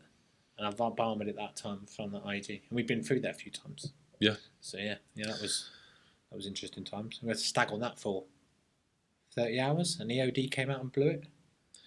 That was the same time that Magpie got blown up, right? Yeah. Yeah. That was that same night. There's another thing we heard over the net, wasn't it? Yeah. Whilst we were stagging on the we IED. Couldn't move. We couldn't move. There, yeah. We were fixed for like 30 hours waiting for EOD to come. They'd hit IEDs and found IEDs on their own way to us. And then, over that night, I remember hearing that cause had an IED strike. Yeah, we were all trying to speculate who it was. And yeah, because the way that they T4'd it or whatever T they did, it just didn't make sense to us, did it? So we didn't know. We thought there was an extra person on board. Yeah, and they put a zap. The zaps were a bit odd and we couldn't work it out. Yeah. Yeah, it was all a bit weird and we were all there speculating because... Bloody long night though, wasn't it? That was a very long night, yeah. I remember stagging on and we were all like... Because we were kind of just on the outskirts of that little village. Not much around, but enough to be really wary. I remember that guy was circling us on his motorbike, do you remember? Yeah. I was going to have a word with him, my GP. Boss told me off. Because I was like, he's the guy that was coming to initiate that. Yeah. Because when EOD came and what's the word now? Exposed that IED to take it away for evidence. Because I didn't know that at the time. They said that the battery wasn't connected to the pressure plate. Yeah. Because they do that so they don't hurt their local nationals. They hurt the civvies, But what they will have is a guy who's local, and when the Dickens screen reports on movements, he will race out, connect it, and off he goes. And my thoughts were that guy, typical black dish dash, looked a bit moody. He was the guy coming to do that, and he was lingering around for ages. He's probably just trying to get around us to find his way home. I don't know. Yeah, I was like very emotional at the time. And and they took the pressure plate to do fingerprint analysis, send them back to the UK. I didn't know that. Yeah, to get hits on that's the right. I'm sure they were finding them in Pakistan as well. Yeah, it was going as far back as Pakistan. They were finding fingerprints from closer to home than that. Yeah, I can imagine. Yeah. And they blew the device, which was a mine that had been inverted and made to be more sensitive. So he was like, it's best to blow it. But, and you're right, that was that night that we heard about what had happened over the way with the other troop. And we just had to sit there and ponder that and listen to that on the net and not really know. Did we even know? Nope. I think to the morning. Yeah, it wasn't clear, was it, at all? Because they come up with the T, whatever T numbers or whatever they're called these days. What are they called these days? Same thing. T1, 3, 2, 3, 4. Yeah. But it was like an extra number, wasn't it? There was like an extra T number in there. No, you know what? What was that? You know what? What it was? They said T3 unresponsive. Oh, really? I think. Was it? And everyone was like. Yeah, it was really odd. I think that was it. There was some weird thing that they put in and it threw everyone. Does that mean brown bread, like T4? Yeah. Or does it mean not quite, or is it worse? Like, it was all a bit, and then the zap thing, because we wouldn't do any names over the net, obviously, but we all couldn't figure it out. Yeah, it was quite frustrating as well, wasn't it, I suppose? Yeah, it was horrible, like not knowing, and then we all kind of were like, oh my God, and for me, that was a bit like, oh, not again. Like hearing it all on the net as well again, it was like, oh, mate, like you couldn't not listen to it, and everyone wanted to know, and then it's like, oh, mate. Because I remember I didn't hear it on the net. I was stood by the side of the vehicle. I was like, well, we were all kind of gathered round, like listening to what's going on? Listening to the radio nets, weren't we? Yeah, again. Very reticent of what happened, a couple of years before, just listening to what was going on, and that in that sort of situation is kind of like over and done with, isn't it? Let's be honest. The IED strike's just like done. It's over before it started. Yeah. Well, they did have follow-ons in that instance. But yeah, it was another shit sandwich really for the squadron, and it's just part of the job really at that time. The ID was big and it only got bigger, and in terms of as a threat. Yeah. Yeah. Do you remember how you felt the day after? Not really, mate. No. I don't remember when we found out who it was, and I think I was lucky in a way that I'd had experiences similar in my own, to deal with myself, so I knew how to deal with it, or I was quite good at just parking it, and also I wasn't particularly close to that soldier. Good lad, do you know what I mean? Like I knew him, but it wasn't like the guys that I'd lost previously, or guys. So it was, But then I was really, really conscious of your generation of lads who was like dead muckers with him. You know what I mean? So it was like, it was like, oh no, the lad's gonna be rocked by this, because I knew how I was when it happened to me. Yeah, so it was like. So you probably handled it. You probably helped us handle it probably a lot better because the way you delivered it. I suppose. Maybe I don't know. You don't know, do you? You just. I don't even remember being told like I was before. I don't remember the boss coming down and going, lads, bad news. We all just kind of heard it, put two and two together over a while, because I think the Zap did come down, and it took us ages, and then someone went, boom, it's this guy. Yeah. He's the only guy with that. First two letters of his name, for Pete's sake. We was in denial at first. We were like, "Nah, it can't be. It can't be. Yeah. Because I'm adamant they give another. They give T3 first. Yeah. And then they declared it T4. There was a bit of confusion. And we were like, well, there's a fourth person. Well, we don't get it. And I remember being a fourth person. There was a lot of confusion between the Zaps on our end. Maybe it made more sense to them. I think comms weren't great either. Yeah, there was a bit of confusion between the Zaps and the T states, T categories for them. But yeah, and you had nothing to do but think about that. And yeah, I remember doing that on my stag, just thinking like, who is here? What's going on? And we were all there listening. I remember all there, sat in my jackal seat. Yeah. No doubt smoking like Dot Con, listening to it. All just listening to it, like unpacking and just talk, trying to mull it over and deal with it. Yeah. It was the same with the other ID strike that we had, where we lost a guy on that tour, and it was like Babs. Yeah. Because of his real surname, his Zap number, no one could put two and two together for ages. Because no one actually called him by his last name, because no one could pronounce it. Correct. I wouldn't even embarrass myself by trying now. No, exactly. So that was a similar thing. Yeah, listening to that go down, and you're like, who is it? Yeah, it's a horrible feeling in a way, Because I feel like you're sort of in denial, aren't you? You hear the numbers and the letters, and you're like, nah, you just don't accept it. Yeah. You're trying to, you're torn between not accepting it and then actually trying to figure out who it really is then. Yeah. And if it's not him and I'm not going to accept that, then who is it? Mm-hmm. Yeah, it's a weird sort of punishment that you put yourself through, isn't it? Yeah. It's almost, I don't know. And I think it's interesting how different people cope with it. Yeah. So I'm sure if we have the conversation with many different people, everyone is good at, like... Do you know what? It's like anything. Got past it a different way. If you watch something happen from a different perspective, if you went to a football match and you're all sat in different seats, you all see different things, right? Yeah. And it's the same in those situations, and you could talk to the 100 people, whatever, who are on that deployment and that tour at that time, in that area, in that grid square, and they would all have a different memory of it. Yeah, it's no doubt about it. And I spoke to someone not long ago who was there in that grid square, and they were with me, and they don't remember things like I do. I can't remember much. And yeah, same thing. I can remember it like really funny, strange details. And and they're like, were we? I don't remember it. It's like they completely parked it. Yeah. Because maybe it's more traumatic for them. I don't know. Or they just don't remember that from that perspective. It depends what they were seeing. I don't know. It's interesting, isn't it? Yeah, when you talk to people. But yeah, that was another day in the office, wasn't it? Yeah, I think it's mad. I mean, some of the stuff you're talking about, completely forgot. But then when you're talking about it, I'm like, I remember you talking about the RPG. And he looked Yeah, and exactly the same words you used. It looked like flak. Yeah. What you used then. I was looking up at it thinking, "Jeez, oh yeah, I I remember you remember saying that." Yeah. yeah, that, and looking at Yeah. my GPMG barrel, which was white, and I remember thinking, why is my barrel? That's really weird. Yeah. And then it dawned on me that it was absolutely red hot. Yeah. You know, and it gone White like hot, a whitey colour. And yeah, a few random things, and the arms and Yeah. certain things of those days that you just recall.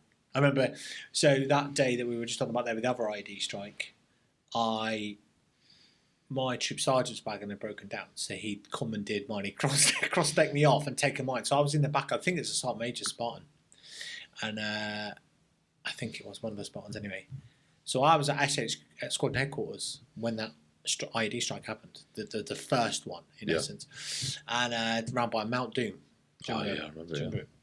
And when the casualties come back in an ambulance, 1-4 Billy, I was there in SHQ, so I'd ran to the back of the ambulance to be a good guy and help. And biscuits, I couldn't open the blooming door to the ambulance. It had a bar armour on it. You had to move one piece to open another, and I couldn't do biscuits.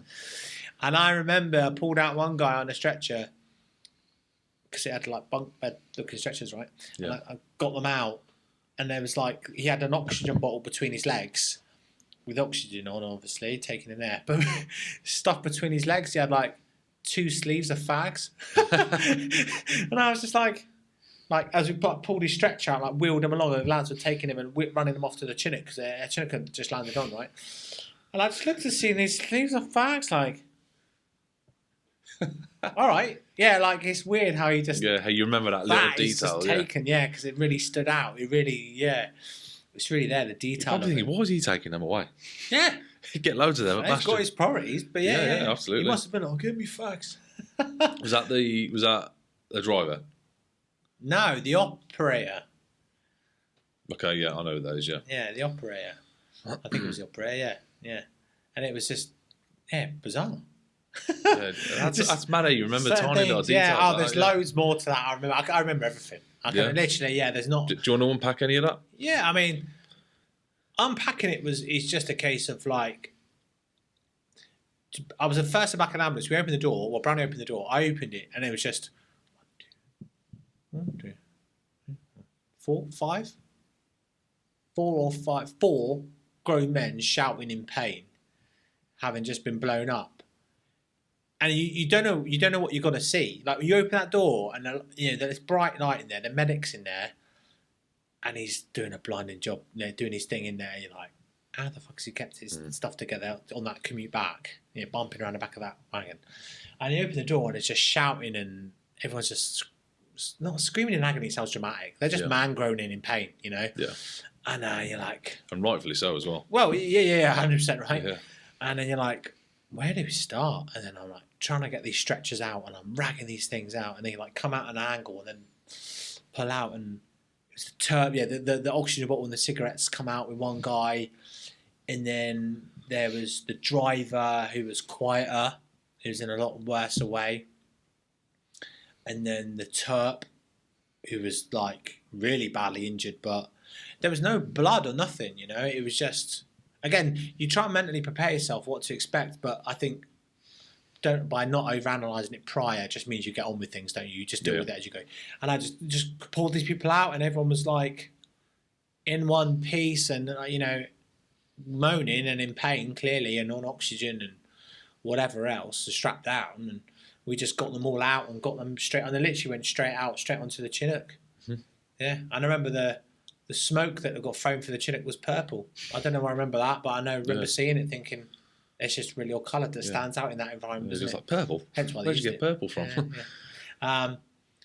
It was just really bizarre. And we just got everyone out. I couldn't tell you exactly who was there. I know Biscuits opened the door because he was the driver, right? Yeah. And I remember the terp as I pulled him out on the stretcher. I'm ragging him out, and I couldn't get him out. And I thought his stretcher was stuck. And I'm pulling. And I looked down, and his knee was caught on the medic's. What do you call it? Everyone had a man bag, didn't they? Yeah. Grab bag with like magazines in. And on the bottom corner, one of his metal mags was like under the terp's knee, and he's like, screaming in agony at this blooming thing. I was like, sorry, mate, my bad. Poor bloke. Yeah, you're thinking, laugh about it now. You're like Yeah. flipping it. I felt quite bad. Yeah, I felt Jack like for him, and off they went, and you're like, blowing neck. And then, Court Major's wagon went down to get Babs, who obviously, as we know, had died at that time. Yeah, so that was a weird one. And that ambulance came back, not ambulance, but 3 Alpha's Spartan came back at a lot slower pace, again, going on the ambulance, and it was like, oh, you want to help, you want to be useful, you want to be a good guy, right? And there was like, Sergeant Major was there, the medic was there, I got to the back of the Spartan, and the medic, fair play, you know who she is, she was like, go away, mate, go away. You don't need to help here, mate. Do you know what I mean? And she was trying to protect me, fair play. And so I kind of got the vibe of what was going on in there. And they opened the door, and I kind of I listened to her. I thought, I'm not going to try and be like, no, let me help, because, I didn't need to know what was going on in there. Glimpsed enough to see the situation at hand, and I thought, and then I had 2 young lads come towards me, and they're like, more his sort of generation, like friends, And I was like, I just grabbed them and turned them around. And it's one of these guys I spoke to about this situation not long ago, within the last year or two. He doesn't really remember it that well. But I remember grabbing them, turning them around, and I put my arms around them like this, around their necks. And we made like a wall, because you had the Spartan back door, and we had our wall, like, they imagine like a football free kick, the defender's wall. Yeah. So they then got Babs out, they got him on the stretcher, and they took him out and peeled round. And straight round by the back of the wagon, straight onto the thing, because the whole squadron leader was there, mate. Yeah. And I was just like, let's just keep things, private, bit of privacy for him, really. I think, because it wasn't good. But like I say, that lad doesn't remember it like I do, but I remember everything like that, and it's really bizarre, yeah. And it's weird how some people don't remember certain things. Like, I think I've just got a really strange memory for detail, mate. Yeah, it's not a bad thing though. No, I don't think it's a bad thing. It's just, you just remember things. It doesn't. I don't think things that like haunt me necessarily. I can just recall it and relive it like really vividly, like a video. Yeah. Sometimes you see me staring off. That's me like tuning in. Yeah. Sorting the tracking out. Yeah. Was it the 1,000 Mile Stare or whatever it is? Yeah. There's it's interesting hearing from that point of view, because I've never heard that. Yeah. And obviously I was there as well. I was there in front. You were in the troops up front, right? Yeah. I was. Vehicle in front of him. So most of the troops were stuck on the other side of the body, weren't you? Yeah. Whereas we was back to the other side. Yeah. So I was coming down the re-entrant with him behind me. Okay. So you'd already gone past it. Yeah. Past it. You would have. If you were down. Yeah, I think we did, because I drove up, turned around, and then come back. Blew my neck. Yeah. So you've probably gone past it twice. Yeah. Cheeked it. Yeah. Now you think of it, you're like, oh shit. Should have upped your packs. But it makes you wonder, doesn't it? It's only in hindsight you wonder like how close we all were to these things. Mm-hmm. But yeah, I don't. I know some people probably think coulda, woulda, but I'm not that type of person. Coulda, woulda, what? Yeah. Like, you can't change these things, mate. You're there doing that job. You're there doing that role in that time, and that IED or that mine was there. Loads of troops drove past it. They just happened to potentially slew out that cleared area or whatever had gone on, and what happened, mate. The rest is history now. Yeah, absolutely. Yeah. And it's just like you just chalk it down as. Another life experience maybe, or something to take away and think about, and it's just, I don't know, you try not to, it's really easy to say, isn't it, like, don't let these things define you. Mm-hmm. But I think those things ultimately do define you as you go through your life. As you grow up and go through your life, whether you stay in the military or not, those things define you. Mm-hmm. Whether it makes you a better person or it brings you down, it defines you. Yeah. It's interesting, isn't it? Absolutely. Is there anything else on that tour that stands out that we haven't spoke about? Mate, do you know what? Do you know what? There probably is. I'd have to give my head a good rattle. There's always a part 2, mate, if you want it. Part 2, you don't any more for me. Not particularly. I think there were, when we had that vehicle rollover, do you remember that? Yeah, I do, yeah. Yeah. Scary time, A couple of times I remember being genuinely scared, and that was like driving near water at night. Yeah, that's like a fear, isn't it? Yeah, like, for a vehicle crewman, water and... It was just, that sort of stuff. And do you remember... I've forgot about this until now, right?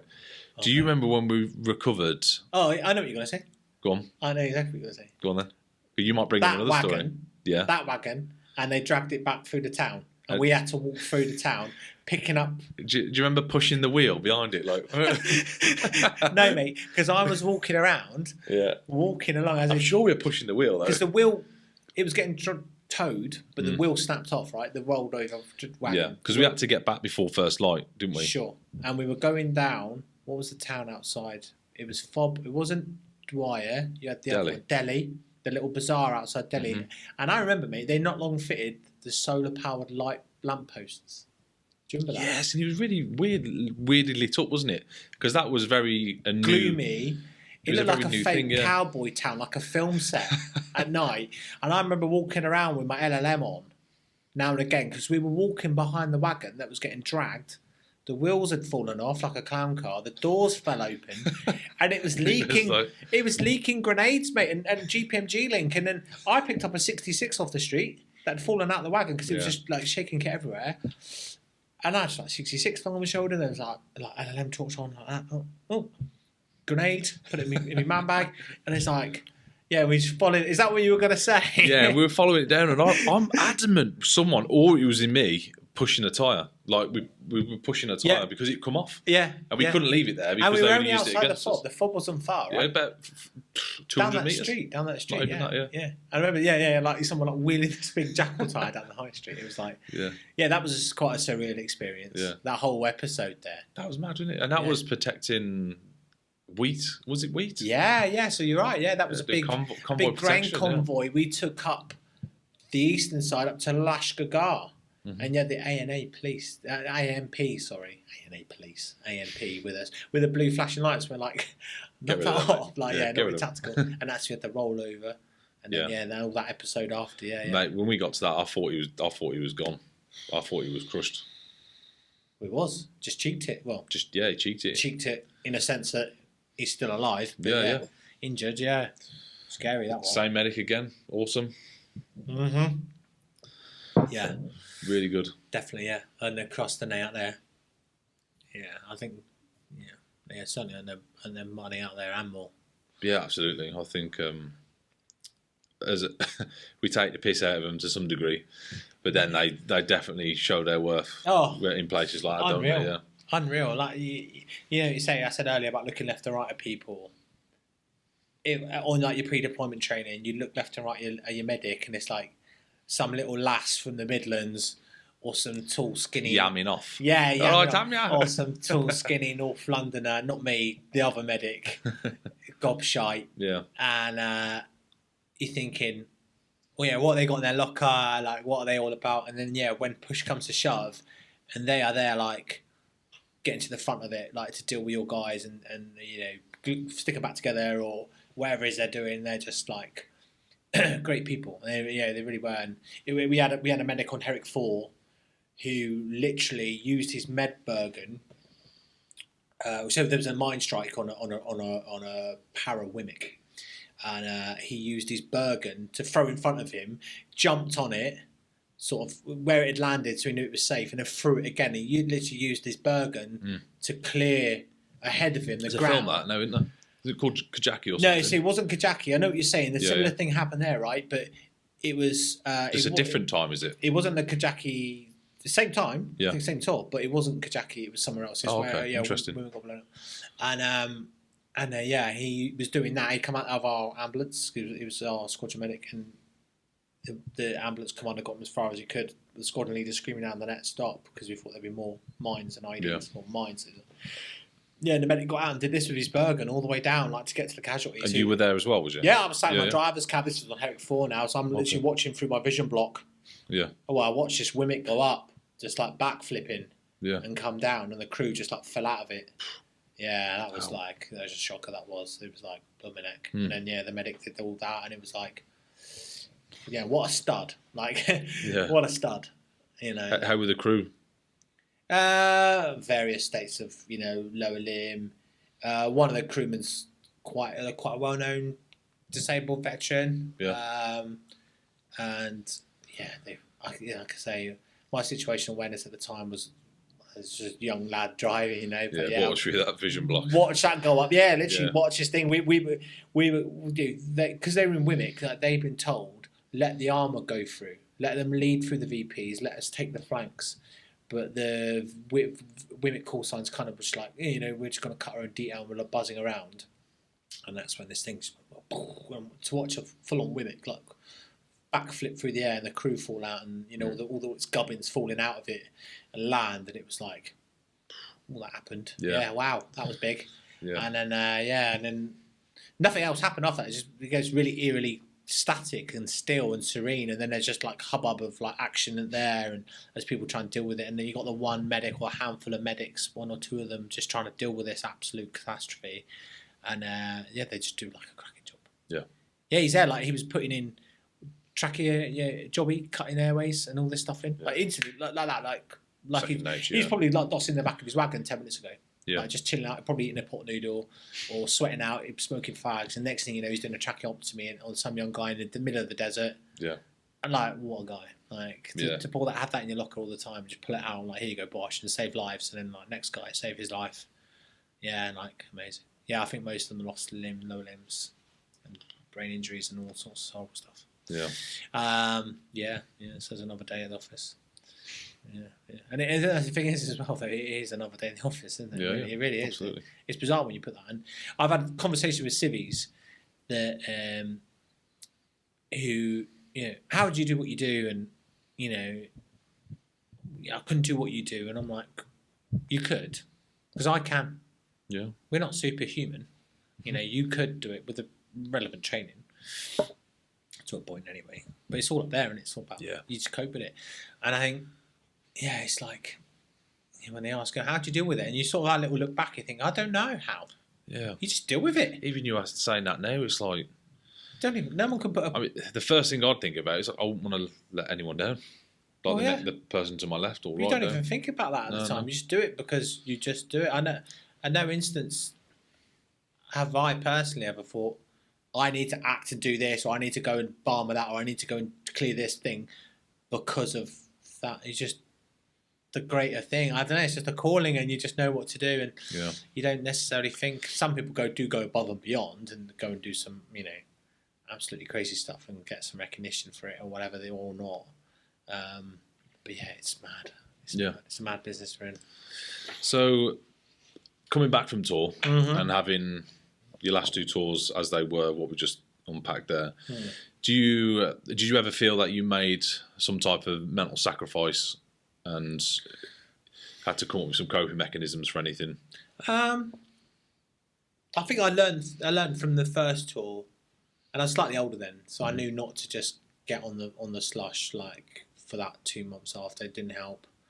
I did. I maybe take that back a bit. I did revert a bit. Me and the same call sign banging around again together, and we had a great time after that tour. As again, just for shortly and a bit more grown up this time, I think, because you got to go out and just explode a bit and let your hair down, what's left of it, and just be happy to be alive, happy to be young. You still got your health, and you still got your marbles pretty much anyway. I didn't feel that I had any lingering issues after that tour.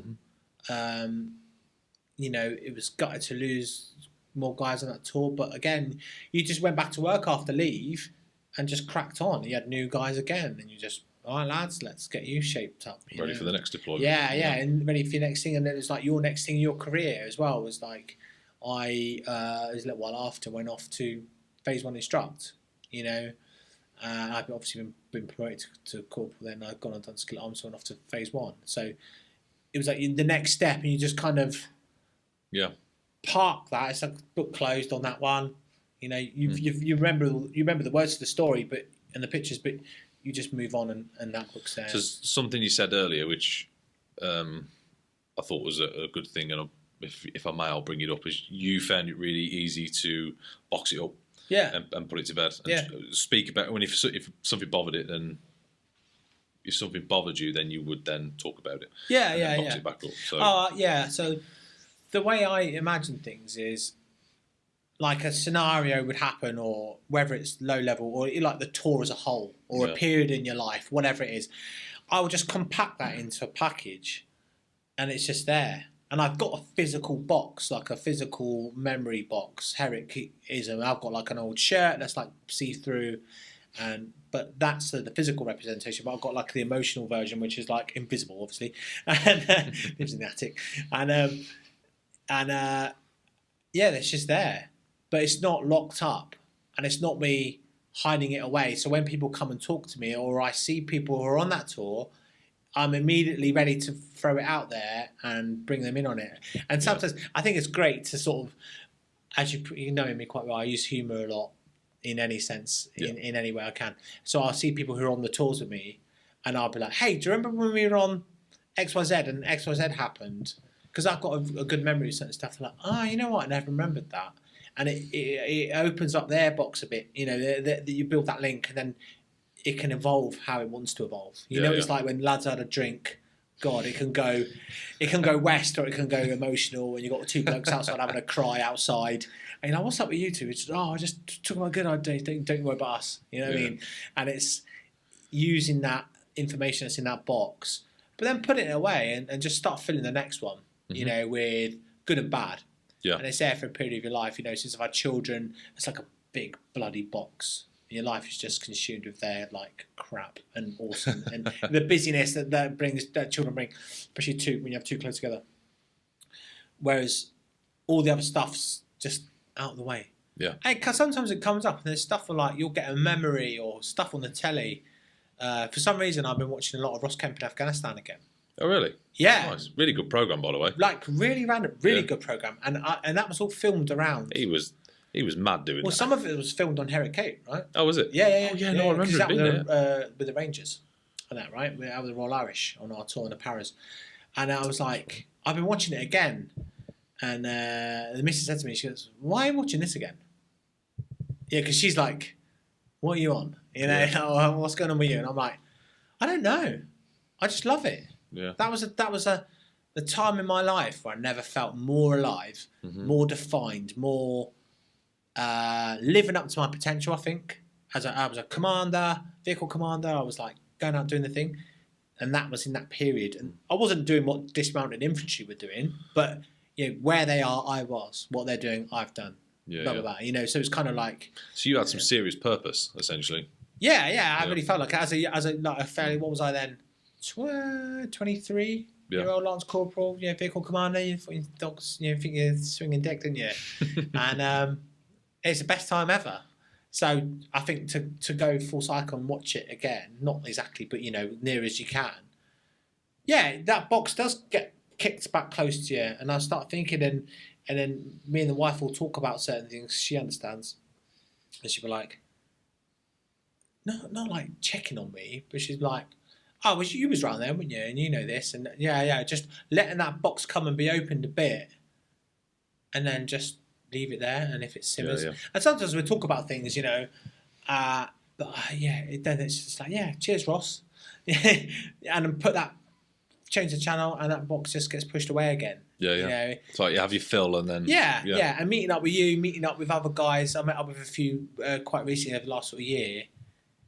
And it's funny. It's like a time capsule, man. Like when you meet up with a guy that you've known from those times, or whatever time it is, but that you've not seen for 5-6 years, and you can literally pick up the conversation like you saw yesterday. Yeah.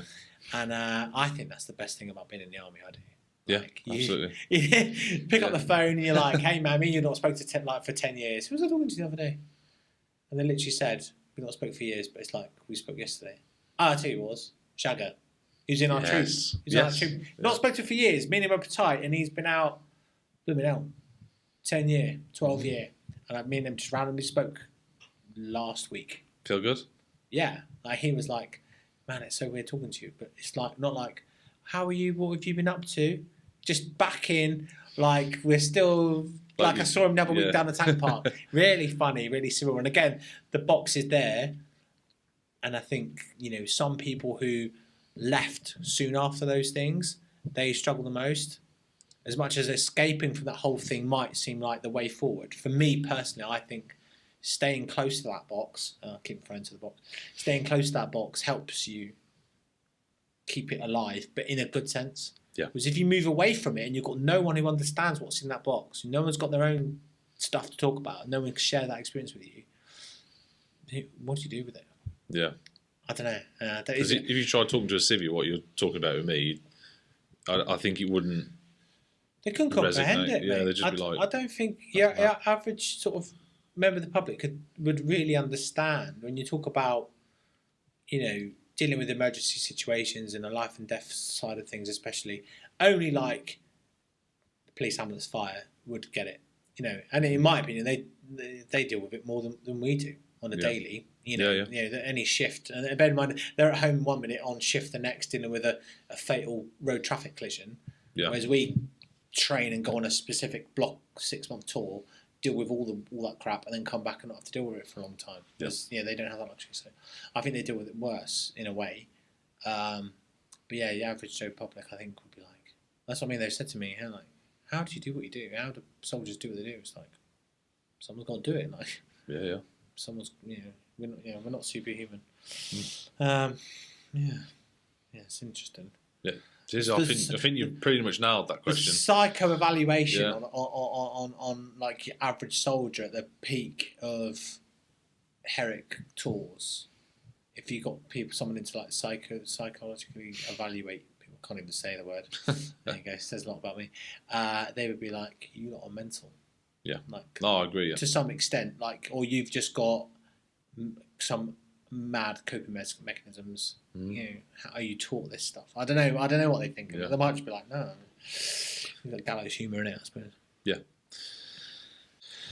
So, should we talk about what you're currently doing and how you got from them tours to now? Pretty much. Sure. So what I'm doing now is immensely boring.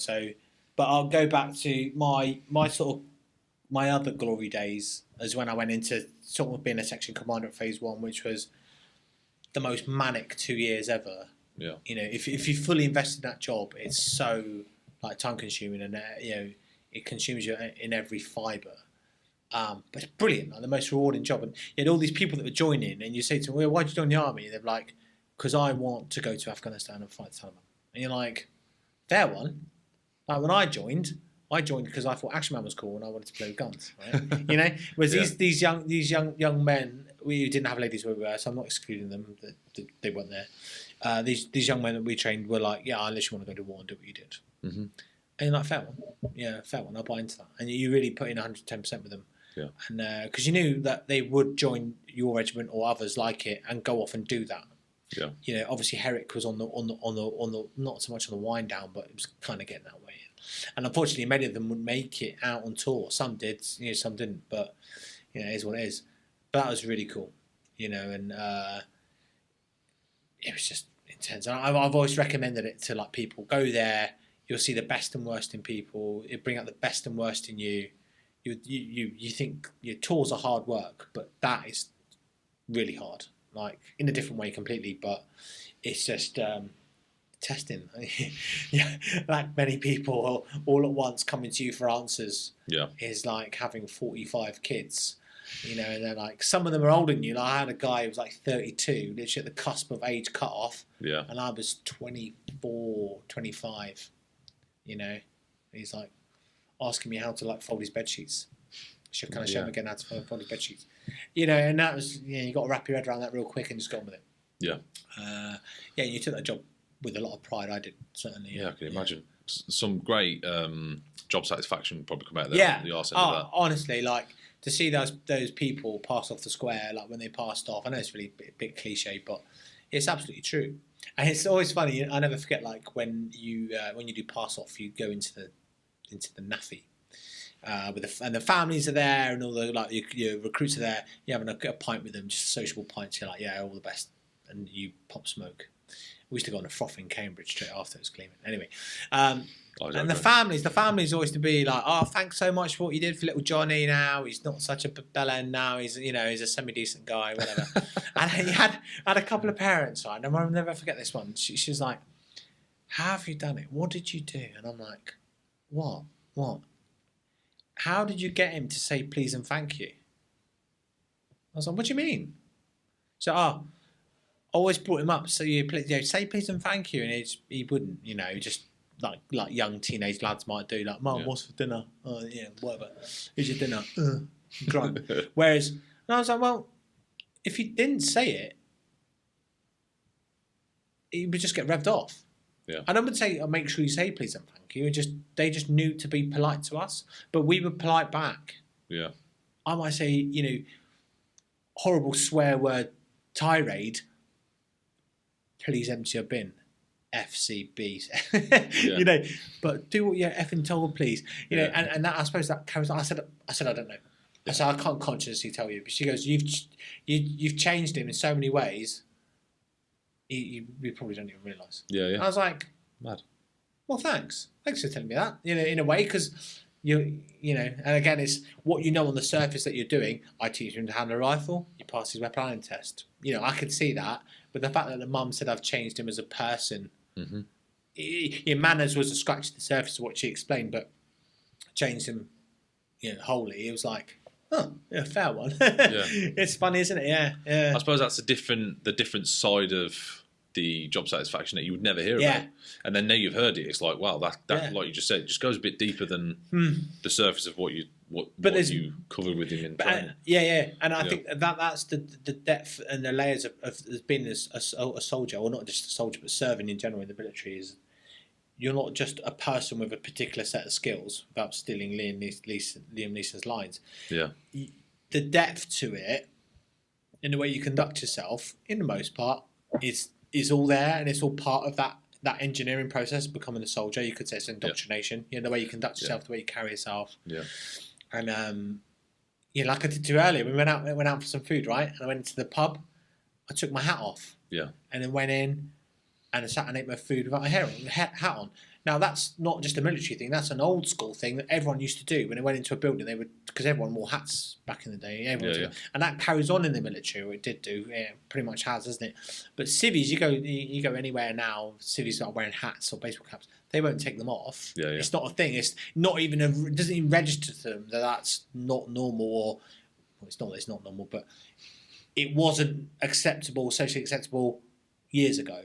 And the military just hung on to that, like as a sort of some weird quirky tradition. There you go, yeah. And I think it's something that's ingrained in you. Yeah, absolutely. Yeah. Well, every time you walk to a scoff house, you bury off, right? Yeah. And that's only come from the tradition of back in the day when everyone used to wear hats and they would do the same. Yeah. It's interesting, isn't it, how all these little things hang around. Yeah. It's those things you've got to keep alive as well, to some extent anyway. A lot of things need to move with the times, and some things I think you got to keep alive. Basic standards. Yeah. I think that's what sets a lot of military serving people apart as well. And you probably found it when you went into Civvy Street. There's people out there who don't have that baseline moral compass and those sort of standards day to day, and then those who do, and I think they do stand apart slightly differently. Yeah, you'll probably know better than I do, certainly. Yeah, that's a whole different conversation, I think. So after your from there, just sort of promoted through. Did all the good jobs as sergeant, sort of troop sergeant in the scimitar troops, and then I did support troop with the dismounts and anti-tank troop sergeant. Out to Canada loads of times. I had a good time, having to being in a position to put down all that experience to the younger generation of guys coming through, groom commanders, influence troop leaders coming in, fresh out of Sandhurst types, and just take them away out to Canada with your little train set and be able to have influence. It's just really cool. I think it was like, and still to be in that position of commanding that vehicle and being cool, if you want to call it that. But being in that position and then have all that overarching influence as a parent figure over your troop. It's really cool. And Yeah, it's just one of the most enjoyable elements as well. I think one was like Jackal Commander, Section Commander at Depot. Yeah. And on and then you go from being a really successful sergeant to getting promoted to staff sergeant and being into the logistics realm, and it's just like, oh my god, why, what happened? It's just another job that you've kind of got to jump through, and the responsibilities there in more of an equipment sense, to look after all that kit. But I had some really cool jumps. Went out with the squadron to Brunei. So I went out to Brunei with a squadron, and gripping people about flushing their toilet roll because it's blocking the toilets. Because we're used to doing that in the UK, right? But you have to put it in the bin, and you just get sick of the sound of your own voice. Yeah, right. And you literally want to say, "Oh, I was a commander once too. I was this once too." Now I'm the guy that moans about people overloading washing machines and using the fire exits and all the stuff that you get moaned at, and you have to moan at people, and you're just like, oh mate, this is it now. I'm on that the top of that bell curve, going down from being anything that was remotely cool to being this whinging guy, and needed to be done right. But that's it, yeah. Everyone that goes that way. And I think you got that personal pride and those underpinning moral standards to say, I need to do this. I know I need to nag the guys. I don't want to, but they're not listening or they're not done what they've been asked to do. I need to be that guy that nags them so we don't block the toilets and cause a whole local outcry, or whatever it was going to happen. So, and it's just draining in a way, but it was thankless. But I got satisfaction, and I tried to impart on my team that us supporting the squadron in their hard work, our hard work paid off for theirs. Yeah. And it wasn't about us; it was about them. So it's kind of sacrificial in a way. Yeah. And it kind of one of the frustrations was, I suppose it's like looking in the mirror. Whereas I would look at the troops going out into the sunset, doing the soldiery stuff, and there's us taking the laundry back in and doing all the rear echelon-y stuff, and especially in Canada, and you're like, oh. And then how I felt about them leaving, but what I used to think of those guys doing that for me when I was driving away, thinking, they're living the dream, they'll be eating pizza tonight. And there I was eating pizza that night back in camp, but washing all the blokes washing and getting rid of all their human waste and other waste in the bins, thinking, what a job. So it's that flick-flack between the two sort of sides of life, in the military, where you got the behind closed doors, the backstage stuff. That's how I sort of see it. Yeah. And then went back to a training regiment as an RQ there, a logistics sort of job there, supporting them, and that was interesting. I like the training environment. It's just such an interesting place. You get a good dynamic of staff that work there, generally of a better quality, of a good quality. A gooderer. Good England, Proper good England. Yeah, I haven't learned it since I was a children.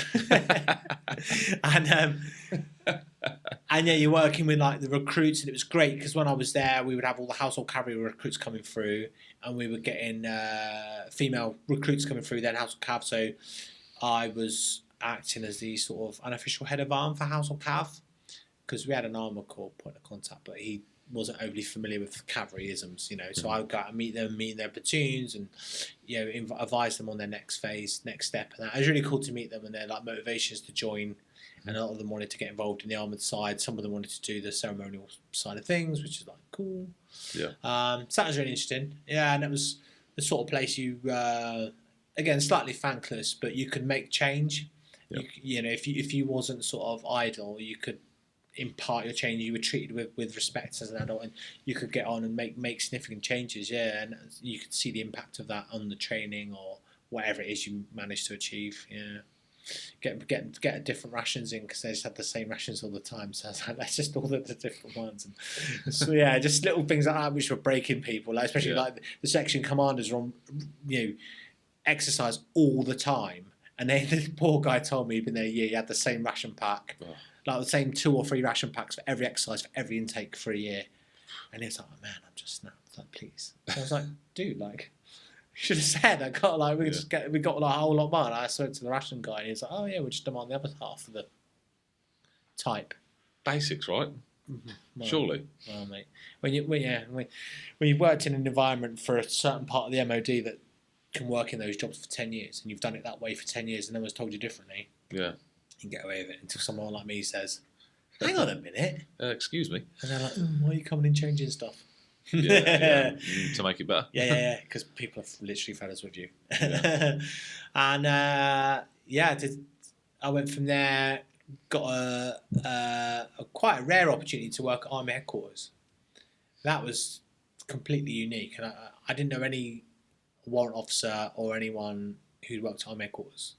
And it was the single Royal Armoured Corps warrant officer to work there. And that was the role as the equipment entitlement sponsor. So sort of logistically based role, going out to units. So anything Armoured Corps or armoured. So I looked after the heavy mech battalions. Yeah. Anyone on Warrior, basically. And so BATS was one of my units as well. Anyway, with armour in it, I've just got given to me, basically. So I treat myself. And it's a great role. You know, got to travel all over, visiting units, doing sort of not assurance, it's more reassurance. You know, going out seeing QMs. Yeah. You put the arm around, saying it's all right, and met some great people. Everyone was really welcoming. All different types of units, and it's great to see that sort of brotherhood and bump into people who let me say, like, I know you from somewhere, sort of that sort of that Armoured Corps. It is a small group of people. It's big but small at the same time, isn't it? It's huge, but as you move up the ranks, you realise that it gets smaller and smaller, and those people that you meet, you know him from somewhere because he's been at the same time as you, and you knew him when you were at this level on this course, and now you're like at the top of this smaller tree. There's not many of you left. Yeah, it's been quite an interesting journey. So like you felt like you worked at a civvy company working there. You kind of like rocked in. You worked on a big open floor plate. There's no like first parade. There's no structure like what we used to in the army. So as a soldier going there, probably the same for officers, I suppose. A lot more officers there, obviously, but there was no structure. So you went in, you got to your workstation with big open floor plate, they called it. You just found a desk because there's not a hot desk in. Found a desk, plugged in. Skype headset on, and everyone just plugged in and worked till whenever.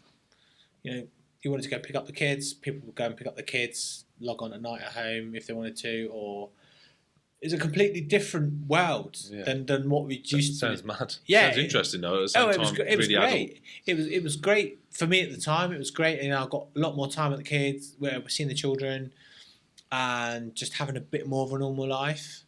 And like, I just need to. I've got the plumber coming around tomorrow. He's going to look at the boiler. Yeah, cool. Just like work from home tomorrow. And you're like, okay, sort of sat on your couch, watching listening to your boiler get fixed. We're trying to like be busy or doing what you need to do at home. And it was really like nice to have that faith put upon you. And that's something that I'd take away and be like, that is the way. That is not. It doesn't work everywhere. You need structure in some part, but if you can, if someone needs to do something, actually, if they've got the equipment, let them go off and do stuff. Or just give them the autonomy to have the faith in people. Give them the rope to hang themselves. Yeah, absolutely. Yeah. Like, people had faith in me, and everyone there had faith in each other. CGS had faith all the way down in all of his people to do what needed to be done. And that's what my boss used to say to me, manage your outputs. You know what you need to do. Yeah. Do it. I was like, okay, cool. Like, when you're taking leave? Because there was no like set leave period. Yeah. So people just used to take like half terms off if the kids were off, or take summer holidays, or take holiday when it wasn't summer holidays. So you got a cheaper priced holiday if you wanted to go abroad, right? Yeah. And it was just like, not do what you want. That doesn't make it sound good, but that makes it sound a bit wafty. But it was relaxed and grown up, and it was really interesting. Yeah, really, really strange place. Yeah, interesting job. And then while I was there, obviously having been surrounded by officer types, I put in for commission while I was there. So I put in for commission. I thought, I'm still quite junior in terms of time served. I haven't got not that close to the end of my time. I'm 20 years now. So I put in for it and got it. Yeah, went through Congrats, the process. Thanks, mate. Yeah, it was like I just wanted to give it a try. I've been in that environment, made me realise that going into the mix of going back to regimental duty, you may be getting RSM or maybe this, or you might get posted to so and so. And I was like, do you know what? I just want to take myself out of that mix because it gets quite political, and then when you're running against your mates, it gets a bit funny, and people get a bit like, "What's he said? He's next. He's at regiment. I'm not. Yeah. He could be not bad mouthing you, but he's getting FaceTime, not. Yeah. And then you're like, do you know, I can't be asked with it, and because the LE process is completely external to regimental politics. Yeah. So you run it, put your dog in the fight and go for it, and I put my dog in the fight and I went for it and I did well, I did all right. I did well enough to come out and they said, yeah, there you go, and you get to choose your job. And obviously I wanted to stay local to where I lived, and the army being the army didn't give me that choice. They sent me a long way from home up here, but good people, like phenomenally busy, but great people. Like this, it's good heart and good humour in the Welsh lads here. Yeah. And it's just a different beast. I think it's weird. Like the first day you get saluted when you've been a soldier all your life. Looking around like that. Yeah, literally. Me? I described it. Someone asked me the other week, and I said it feels like imposter syndrome. When I looked at my ID card, I got my ID card, and I had captain on it. Yeah. And I got my rank slides done and I tailored, because I had to get QDG, and it was like, are these mine? Honestly, it's still, not that I've been in it long, but yeah, it feels a bit weird. But actually, and again, like I say, that the points that I took from my med quarters is someone somewhere, right or wrong, has got faith in me to do this. Yeah. Someone says I am good enough to do this, and then actually, there is a fresh start for me, and I'll reinvest myself and reinvigorate myself into being the best, whatever, as a late entry officer. Yeah. Yeah, I couldn't agree more, mate. I think if anyone deserves getting promoted to an officer, it's you. Especially from what I know from a young pup. Yeah. We served together. Well, thanks, mate. That's very kind. You don't have to lie, though. It's all right. Yeah, I'm trying hard. I'm trying. Did I pull it off? Your mouth was moving, mate. But your eyes were like, oh. Yeah. It's been interesting talking to a few people that I know who are still in sort of younger generation, and they're like, oh, yeah, you've got to be a grumpy LE. There's the word that goes, this grumpy LE. And I'm like, well, no, why would I be a grumpy LE? And I know we've all met people that fall into that bracket, especially because there's grumpy people at every rank, but it's quite a synonymous thing, isn't it? Whereas I was like, no, I don't want to be that. Maybe I will be in 5 years' time. Yeah. When I've had an absolute enough of what the army's got to throw at you. Yeah. Which seems to be busier than ever with less people than ever. But you just got to keep going, haven't you? You just got to keep smiling and absolutely keep the troops happy. Just before we move on, the LE is late entry commissioned officer, right? Yeah. Late entry officer. Yeah. So you got DE, direct entry, which is just sort of usually a graduate from uni, not always. Go through Sandhurst. Direct entry as a second lieutenant, and an LE is late entry. Yeah. So some crusty gadget goes into it. Some crusty old sweat like yourself. Yeah. Brilliant. So I think that comes to the end. We're very conscious that we've done probably best part of 3 hours there, which we didn't set out to do. Well, we said probably an hour. We said about an hour because you were nodding dog me. Yeah, getting old and quite tired. I've got PT you? tomorrow, mate. Yeah, that's about 4 hours away. Mate, look at the time. One life lesson that you took away from your whole army career, childhood, that you probably live by to this day. I wish you'd asked me this earlier because I would have prepped it, because I've got loads of little one-liners that people have given me. All right, I'll give you two. Here's two. These popped out and I'm glad you asked. Perception is 9/10 of the law. People always say possession. No, perception. How you are perceived is 9/10 true, isn't it? Yeah. You come across as confident, you use it. Whatever. Perception is 9/10 of the law. And a guy, when I was at depot, legendary guy, power edge guy, he said to me one day, if the blokes ain't whinging, something's going wrong. And I asked him, I said, build on that. What do you mean by that? And he said, think about on tour. blokes whinge, wherever you are in the world, whatever you're doing, whinge. When they stop moaning, they all go quiet. It's usually because something's gone really bad on that tour, or what, something really bad's happened. I was like, flipping heck. He says, watch for it. He goes, when the bloke's saying whinges, sounds go wrong. And perception is 9 tenths of the law. Yeah. And keep low, slim, fast. That'll be me on PT tomorrow. Brilliant. Well, thank you for your time. Really appreciate it. No worries, mate. It's been a pleasure. It's been great. And I think you keep this going, keep this ball rolling, and get out and reach out to more people. It'd be great. I do not want to listen to myself back. I'll be honest with you, but it'd be great to hear other stories from all the other guys, and especially there's people who've been in the same place, same time as us. Yeah, you can share their experience from their perspective. It'd be great to hear it. Yeah. Keep it up, man. It's awesome. You have to recommend it to someone and see if you can try and get them on. On commission or what? Yeah, maybe. 10%. Brilliant, mate. Cheers, bro. Love it.